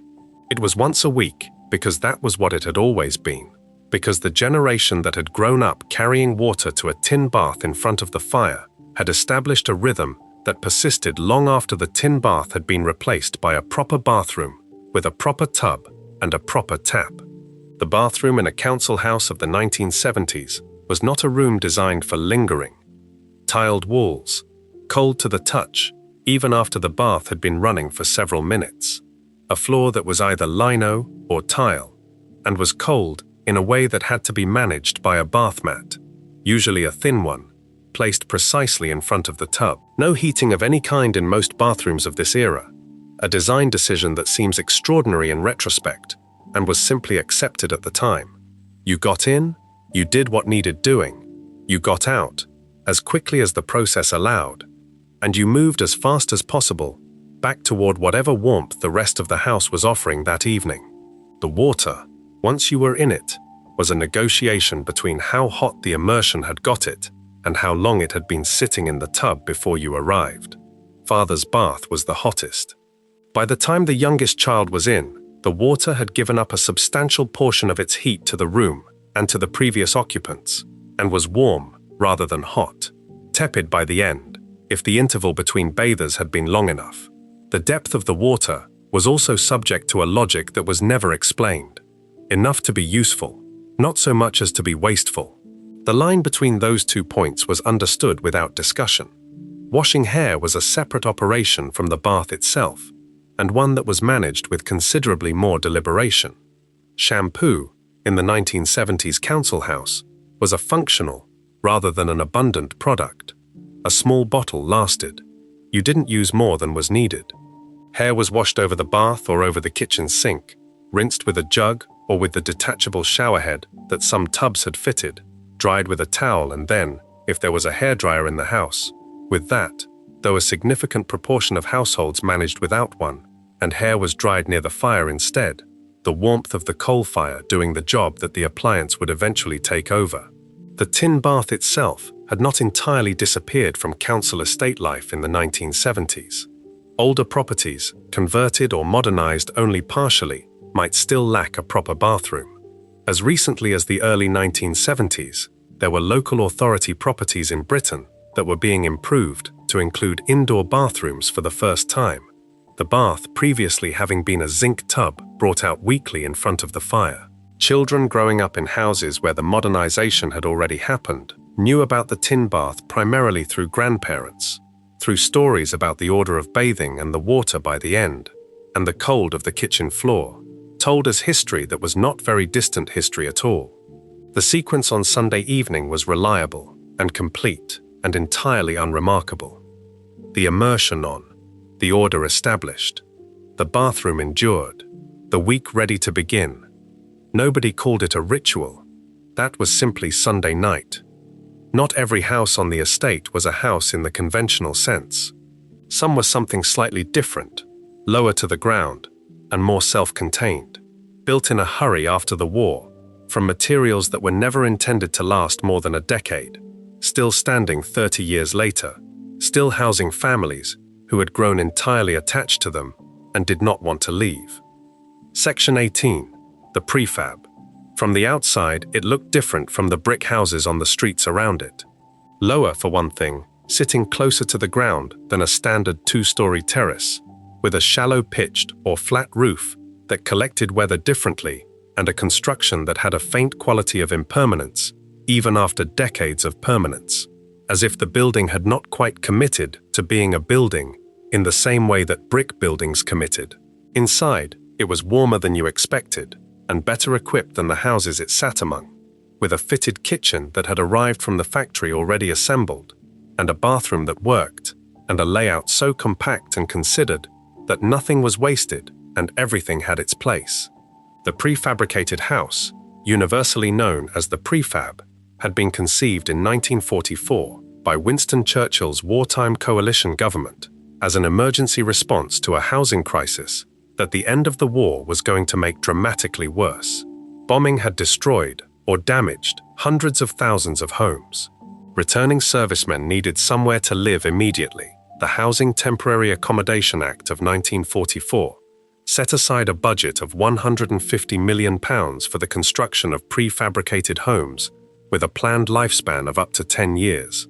Between 1945 and 1951, when the program officially ended, approximately 156,000 prefab units were built across Britain, constructed in factories using materials and production methods left over from wartime manufacturing, assembled on site in a matter of days. The Ministry of Works specified that every approved prefab design had to include a service unit, a prefabricated combined kitchen and bathroom module that arrived with the plumbing already connected, containing innovations that the surrounding brick housing stock frequently lacked: a built-in oven, a refrigerator, a back boiler for hot water, an indoor flushing toilet, a full-sized bath. These were not luxuries in the context of what they replaced. They were the first time many working-class families had encountered any of these things inside their own home, and the families who moved into prefabs in 1945 and 1946 moved from conditions considerably more basic into something that felt, briefly and genuinely, like the future. The 10-year lifespan was never enforced. The housing crisis that had produced the prefabs did not resolve itself within 10 years, and the families living in them had no desire to move, and the councils that owned them had nowhere obvious to put the displaced tenants if they demolished them. The prefabs stood. By the 1970s, buildings designed in 1944 for a decade of use were housing families with children who had been born in them, who had grown up in them, who knew no other home. The Excalibur estate in Catford in southeast London, built in 1945 with 187 Uniseco prefab bungalows, was still fully occupied through the 1970s. Bristol retained several hundred prefabs of various types through the same period, among the most diverse surviving populations of the building type in the country. Living in a prefab in the 1970s meant living in a building that the surrounding world had decided was temporary, while you knew perfectly well it was your home. The stigma was mild, but present. A prefab address was readable. The building's silhouette was recognizable from the street. Children who lived in them knew that the construction of their house was a fact that other children could see, in the same way that the free school dinner ticket was a fact that other children could see. A piece of information about your circumstances that existed in public before you had decided to share it. What the prefab actually offered, against all the stigma and the impermanence, was a quality of domestic space and fitting that many brick council houses of the same era could not match. The fitted kitchen was decades ahead of what most neighboring properties contained. The integrated bathroom and toilet, in a building type designed before many brick houses had included one, gave prefab residents a modernity that the term prefab entirely failed to suggest. People who lived in them through the 1970s described them consistently as warm, well laid out, easy to manage, difficult to leave. English Heritage listed 6 Excalibur estate prefabs at Grade 2 in 2009, recognizing their architectural and historical significance. The listing came after decades of residents fighting demolition orders with exactly the argument the listing validated, that these buildings, designed to last 10 years, had become something worth keeping. Nobody who lived in one needed the listing to tell them that. Before we move on, if you're enjoying this analysis, please consider subscribing. It helps the channel tremendously. Not every council home sat at ground level with a garden behind it and a prefab's quiet distinction. Some sat much higher, reached by a staircase or a lift that might or might not be working, along a walkway open to the weather on one side, past a row of identical doors behind which identical flats contained entirely different lives. Section 19, the deck access flat. The walkway was open on one side, not enclosed, not protected from whatever the weather was doing that morning, but open along its full length to the outside air, through a concrete balustrade that came to roughly chest height on an adult. and somewhat higher on a child, which meant that crossing it in November, with the wind coming sideways off the surrounding rooftops, was an experience that concentrated the mind considerably. Your front door was one of a row of identical front doors running the length of the walkway, each one painted the same council color, each one opening onto the same layout of rooms inside. And the walkway itself was the street, the shared public space that everyone on this level used to get from the stairwell to their door and back again.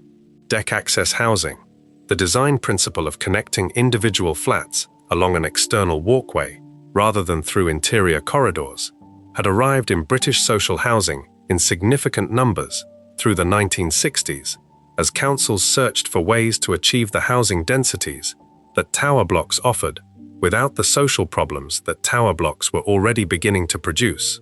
A tower block required a lift, and lifts broke down, and a broken lift on the 14th floor was a crisis for elderly residents and families, with prams and anyone carrying shopping.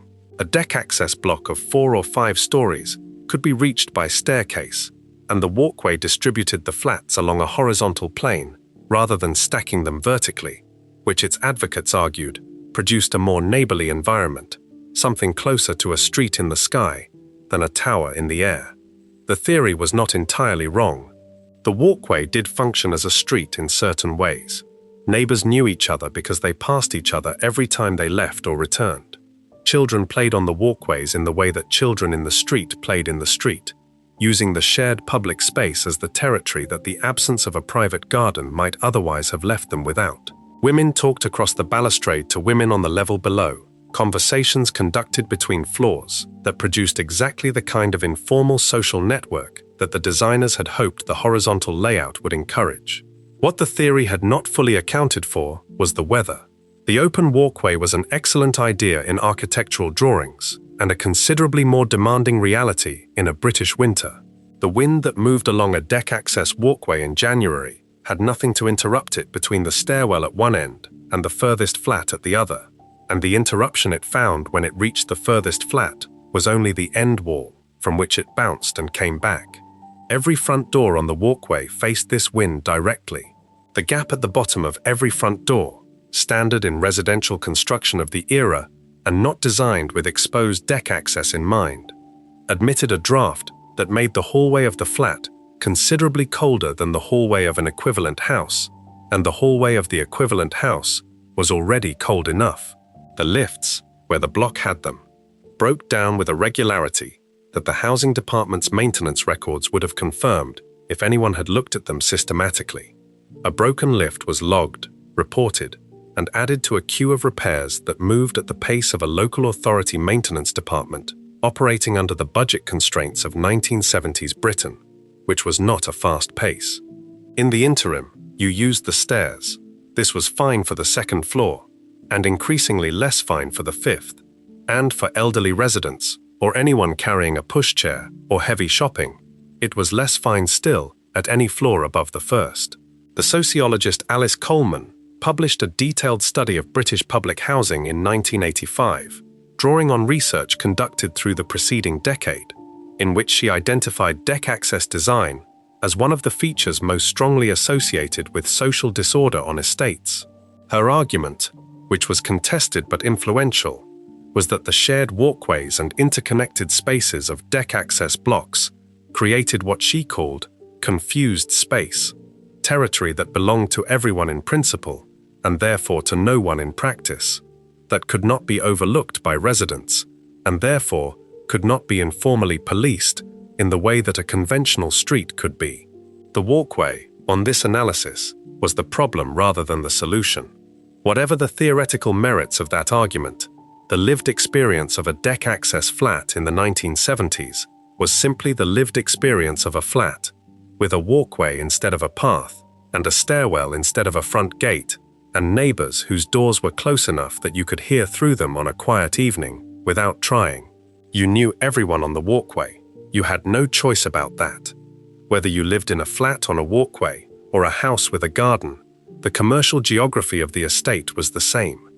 At some point within walking distance, usually at the point where 2 estate roads met, or where the estate met the edge of the older town around it, There was a row of shops, and in that row of shops, there was one that mattered more than the others, one that knew your name, and knew your mother's name, and would, if the week had gone badly, and the money hadn't come through yet, let you take what you needed and settle up on Friday. Section 20. The corner shop on Tick. The shop knew what you owed before you opened the door. Not because anyone had been keeping a careful formal ledger, though some shopkeepers did keep a careful formal ledger, a notebook behind the counter with names down the left margin and running tallies of credit extended and credit repaid moving across the page in pencil, but also because the shopkeeper simply knew, in the way that someone who has been trading with the same 50 families for 15 years knows the financial rhythm of each household, the way a doctor knows the medical history of a long-standing patient. He knew which families were reliable and which were not. He knew which days of the week were the difficult ones and which were not.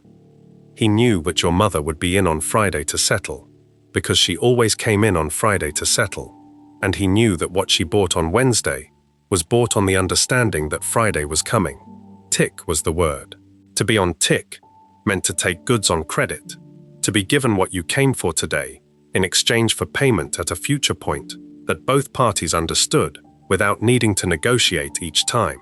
The word itself was old, derived from ticket, the small record of a debt, and its use in working-class British communities stretched back far enough that nobody could have told you when it had started. By the 1970s, it was simply the word for the arrangement, used without self-consciousness, the way you would say you were going to the shop on Tick, the way you would say you were going to the shop for bread. The corner shop that extended this credit was almost always a small independent retailer, a family-run operation of the kind that the supermarket was in the process of displacing from town centres, but had not yet reached in sufficient numbers to displace from the estate. Tesco had opened its first self-service store in 1948 and was expanding steadily through the 1970s toward the superstore model that would come to dominate British grocery retail. But the superstore needed a car to reach in most configurations, and a large proportion of estate households in the 1970s did not have a car, and the superstore did not extend credit to individual customers and would not have known your name if you had asked it to. The corner shop knew your name. It knew your usual. It knew that your mother sent you in with a list on a Tuesday, and that the list sometimes included things that the money in your hand didn't quite cover, and that the difference would be settled on Friday. This was not a formal credit arrangement. There was no application, no credit check, no interest charged, no written agreement signed by either party. It was an understanding, maintained by reputation and by the social pressure of living within 50 yards of the shop and needing it again next week. You paid what you owed when you said you would pay it, because not paying was not an option available to anyone who intended to continue living on this street. The goods available in the corner shop of a 1970s council estate followed a fairly consistent pattern across the country. Bread, always. Milk, always. Though the milkman still delivered to most doors, and the shop's milk was the backup when the delivery had been missed or the bottle on the step had frozen in January. Tins of soup and beans and tomatoes, packets of biscuits, cigarettes sold singly to people who couldn't afford a full packet, a practice that required no acknowledgement from either party of what the single cigarette signified about the buyer's week. Sweets, in the jars behind the counter, sold in small paper bags for amounts that children could manage from their pocket money. Potatoes loose, weighed on the scale on the counter. The specific smell of the corner shop was a combination of all of these things simultaneously, with an undercurrent of cardboard from the stock stacked along the walls, and something slightly sweet and slightly dusty that belonged to the shop itself and to no individual product within it. Children sent on errands absorbed this smell as an entirely specific sensory address. The smell of a particular shop on a particular estate, different in its exact character from every other shop of the same type, while remaining recognizably the same category of smell. The corner shop's decline followed the supermarket's expansion with a directness that required no analysis to understand. By the early 1980s, the gap between what a supermarket could offer in price and range and what a small independent could match, was widening faster than any individual retailer could bridge. The shops that survived did so by specializing, by extending hours, by maintaining exactly the relationships and the flexibility that the supermarket could not replicate. The ones that closed left a gap in the estate's social fabric that the supermarket, however convenient, never quite filled. He knew your name. That was the whole of it, and it was enough. Before we move on, if you're enjoying this analysis, please consider subscribing.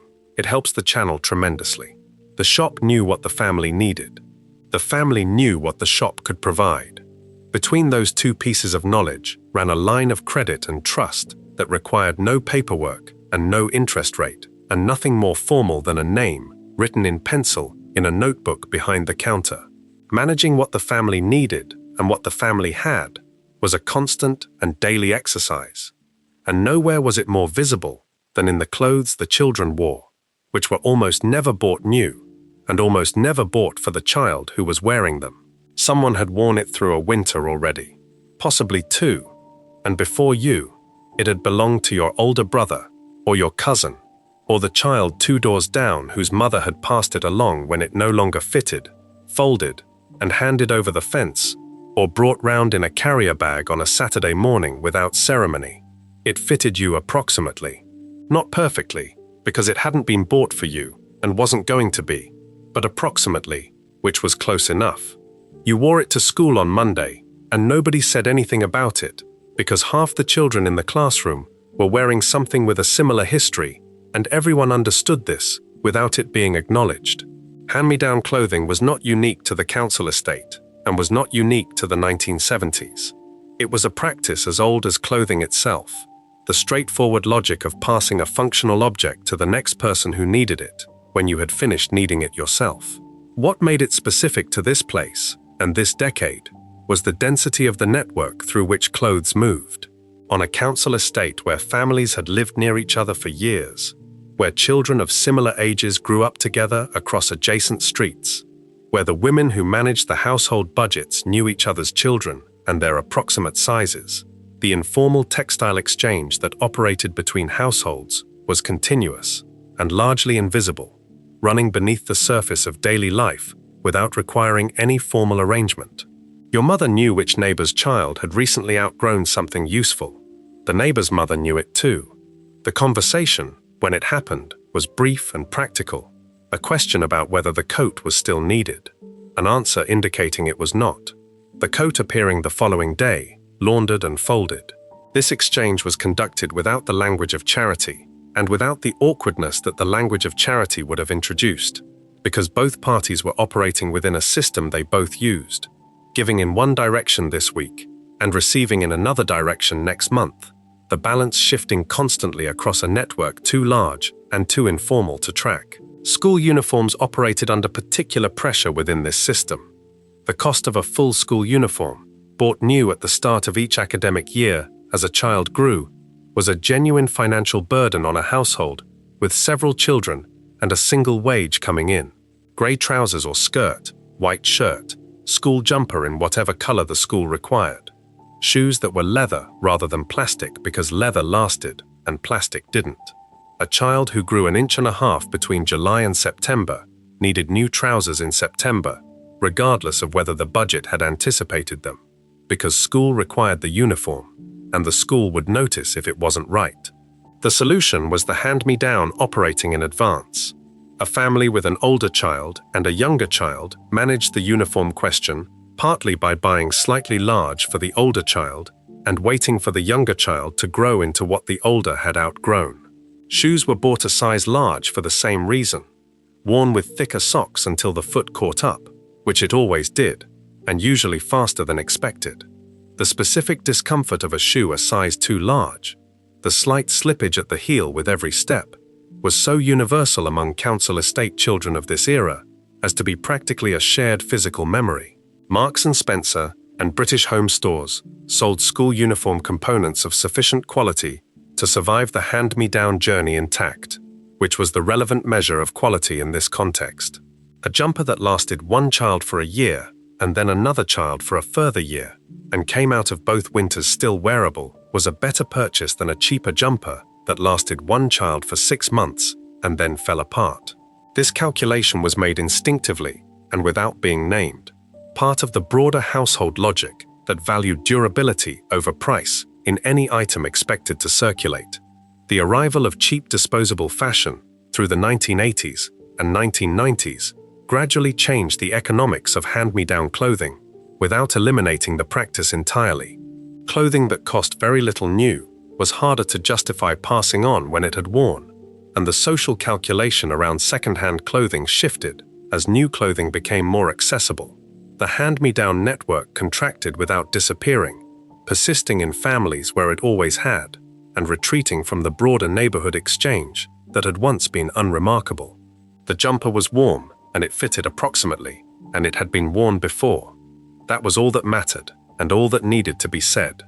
In the summer of 1977, something happened that temporarily suspended all of the ordinary calculations of the estate, all the management and the making-do, and the week-by-week navigation of a tight budget. For one weekend, the street itself became the venue. The bunting went up between the lampposts, the tables came out of the houses and lined the road, and the whole estate sat down together for a reason that had nothing to do with anyone's individual circumstances, and everything to do with something much larger than the street. Section 22, the Silver Jubilee Street Party. The bunting appeared first, not put up by any single person or any official body, but assembled collectively, strung between lampposts and across the fronts of houses, in a combination of red and white and blue that varied in quality from proper shop-bought bunting to hand-cut triangles of colored paper threaded on string by someone who had run out of the real thing and improvised. It went up a day or two before, on the Friday perhaps, and the street looked different with it, looked like a version of itself that was making a specific effort, dressed up in a way that ordinary Saturdays and Sundays never required. The Silver Jubilee of Queen Elizabeth II fell on the 2nd of June 1977, marking 25 years of the Queen's reign. The celebrations that surrounded it were nationwide, and were organized in their most immediate form at street level by local committees of residents who applied to their councils for permission to close their road for a day, and who then organized everything that happened within that closed road themselves. Tables, borrowed or carried from houses. Chairs likewise. Food, contributed by every household according to what they could manage, which in practice meant sandwiches and sausage rolls, and vol au vents, and trifle, and whatever the household's particular contribution to a collective spread traditionally looked like. The street party was not a new invention in 1977. Britain had been holding street parties for royal occasions since at least the coronation of George V in 1911, and the format had been refined through the coronation of 1937 and the end of the Second World War in 1945, and the coronation of Elizabeth II in 1953, each occasion producing its own version of the same collective impulse to bring tables into the road and sit down together.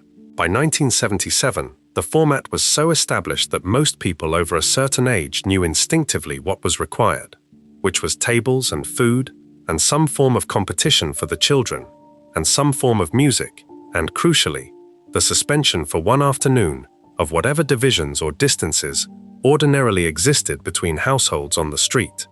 Council estates were particularly well suited to the street party format. The roads through an estate carried local traffic only, which made closing them for a day straightforward to negotiate and easy to enforce. The density of housing meant a large number of households within a short stretch of road, which meant a large collective table and a large collective contribution of food. The shared history of families who had lived near each other for years meant that the party had people in it who already knew each other, which removed the awkwardness that might have complicated a similar event on a street where neighbors were strangers. Approximately 12,000 street parties were held across Britain during the Jubilee weekend.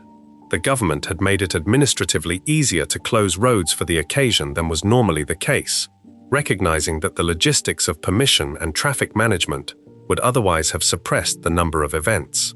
The resulting weekend produced one of the largest collective celebrations of ordinary neighborhood life that Britain has seen in the post-war period. documented in photographs taken by participants rather than by press photographers, showing long tables on ordinary streets covered in paper cloths and plastic cups, children in red, white, and blue, adults who had perhaps not spoken to each other at length in months, sitting adjacent and talking. The commemorative mug was the object of the event. Produced in quantities that the pottery industry of Stoke-on-Trent managed at considerable strain, sold in Woolworths and in corner shops, and through various local schemes, the Jubilee mug was white ceramic with a portrait of the Queen and the dates 1952 to 1977, and the words Silver Jubilee printed on it in the appropriate colors. Every child at a street party received one, or expected to receive one, and the mug went home afterward and sat on a shelf in the front room for decades, moving through house moves and clear-outs with a durability that the occasion seemed to confer on it. The tables came back inside at the end of the afternoon, or the evening if the party had run long enough. The bunting came down a few days later, or stayed up for several weeks in some streets, until it faded and frayed, and came down of its own accord. The road went back to being a road. For one afternoon, it had been something else, and the estate had been something else, and the ordinary calculations of the week had been set entirely aside by collective agreement, which was something the street had not known it could do until it did it. Nobody organized it twice. It didn't need to happen twice. Once was exactly what it was. Before we move on, if you're enjoying this analysis, please consider subscribing. It helps the channel tremendously. The Jubilee Party was the estate at its most collective. Everyone outside at the same time, for the same reason. The everyday version of collective life on the estate was quieter and more dispersed, conducted through the same small transactions and the same shared spaces that had always held the street together, including one that happened in the front garden or on the path outside the house on a specific morning every week, with a machine that made a particular sound and required a particular kind of attention. Section 23. The Milkman. The bottles were there when you came downstairs. 2 pints on the step, or 3 if it was the start of the week. The foil tops intact, the glass cold enough to feel through the bottle when you picked it up and brought it inside. If it was January and the night had been hard enough, the milk had frozen and pushed the foil cap up on a column of cream, a small pale cylinder rising an inch above the bottle's neck. That was either an inconvenience or a specific treat, depending on your age and your willingness to eat frozen cream off the top of a milk bottle before anyone else in the house got downstairs. The milkman had been there and gone before the house woke. The delivery happened in a time that existed before the household's day began, in the dark in winter and in the early light in summer, conducted with a quietness that the glass bottles and the float's electric motor made relative rather than absolute. The float hummed, the bottles clinked in the crate with a sound that was specific and carrying, waking light sleepers without waking anyone else. By the time the first person came downstairs, the float was 2 streets away. The electric milk float had been standard in Britain since the early post-war period. Its low speed and constant stopping, making battery power more practical than petrol, for a vehicle covering 15 miles over several hours. The milkman jumped down and back up from the flatbed with the efficiency of someone who had reduced the movement to something requiring no thought at all. A full pint replaced an empty one. The transaction happened entirely without either party being present at the same moment. Payment came on Friday, when the milkman knocked at a reasonable hour and collected what was owed. Order changes were communicated through a note left in the neck of an empty bottle, folded and slipped in before you put it on the step. The milkman read it and acted on it without further discussion. That system, a scrap of paper in a glass bottle left on a doorstep in the dark, worked without fault for decades because it ran entirely on the assumption that both parties would do what they said they would do, and both parties did. By the mid-1970s, approximately 90% of all milk sold in Britain was delivered to the doorstep. The Milk Marketing Board, established in 1933, had maintained the pricing structure that made this viable. Supermarkets began undercutting the doorstep price through the late 1970s and into the 1980s, selling milk bought in volume at rates the dairy float could not match. The doorstep share fell steadily. By the early 2000s, it had dropped below 10%. The floats were retired. The dairies contracted and closed. What left with the milkman was not just the milk. It was the specific texture of that early morning evidence. The cold bottles on the step, the note in the neck, the sound of the float 2 streets away before the house was properly awake. A service performed in the dark, asking nothing of the household except that the empties be left out and the money be ready on Friday. It had fed itself so completely into the routine that its absence arrived not as a decision, but as a gap, a missing thing where a presence used to be, noticed only once it was already gone. The cream on top of the frozen bottle in January. Nobody who ate it once forgot what it tasted like. The milkman came before the house was awake and left nothing behind except the bottles. What arrived later in the decade left something far more permanent. Not on the doorstep, but on the street itself, visible in the front doors and the porches and the double glazing that appeared one house at a time, marking out the bought from the rented in a language the whole estate could read without being taught it. Section 24. Right to buy and what it did to the street. The information traveled the way all significant information traveled on the estate, over fences and across landings, and in the working men's club on a Friday, passing from household to household through proximity and conversation, rather than through any official channel. You could buy it. The house where the rent book had been stamped every Friday, and the meter had run on shillings, and the catalogue had sat open on the kitchen table, you could buy it now, at a discount, tied to how long you had been a tenant, and it would be yours in a different way than it had ever been yours before. The Right to Buy scheme, introduced under the Housing Act 1980, gave secure council tenants the legal right to purchase their home at a discount of between 33% and 50% of market value, the discount rising with the length of the tenancy. A family in their house for 20 years could buy it for half the open market price. The millionth sale came through within 7 years. By 2024, more than 2 million council homes had been sold in England alone, with receipts exceeding £50 billion. On the estate, the effects arrived before any statistic confirmed them. The first bought houses began to change in small ways that distinguished them from the houses that remained rented.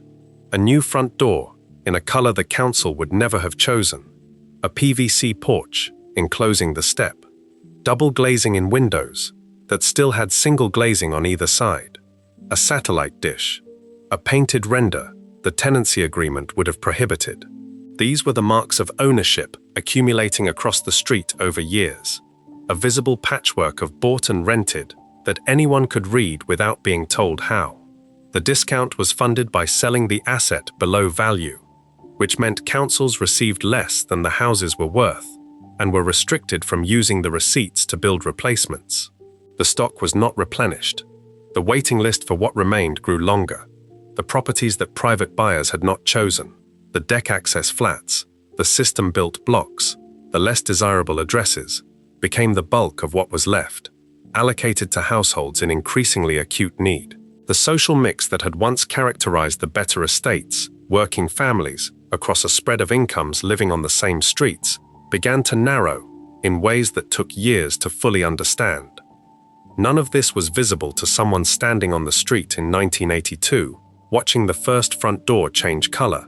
What was visible was that a neighbor had crossed a threshold that a previous generation had assumed was not available to people on council estates, and had done it without leaving. The house was the same house. The relationship to it was not. The street changed around the bought houses slowly, and then in ways that could not be ignored.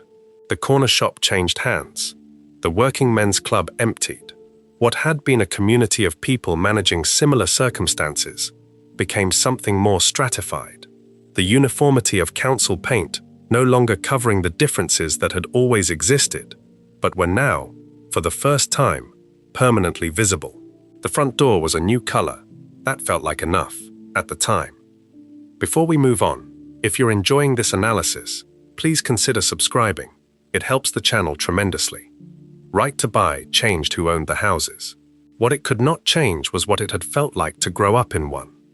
The specific weight of those rooms and those rhythms carried forward in the body of every person who lived it, past every subsequent address, past every change the estate itself went through, intact and precise, and waiting for exactly the right thing to bring it back. Section 25. You never quite left it behind.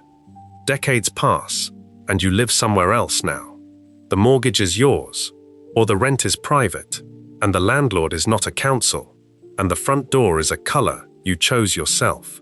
None of this changes what happens when a particular combination of things occurs. A cold November morning with condensation on the glass, or the smell of coal smoke carried on winter air from somewhere nearby, or the sound of bottles in the dark before the house is properly awake.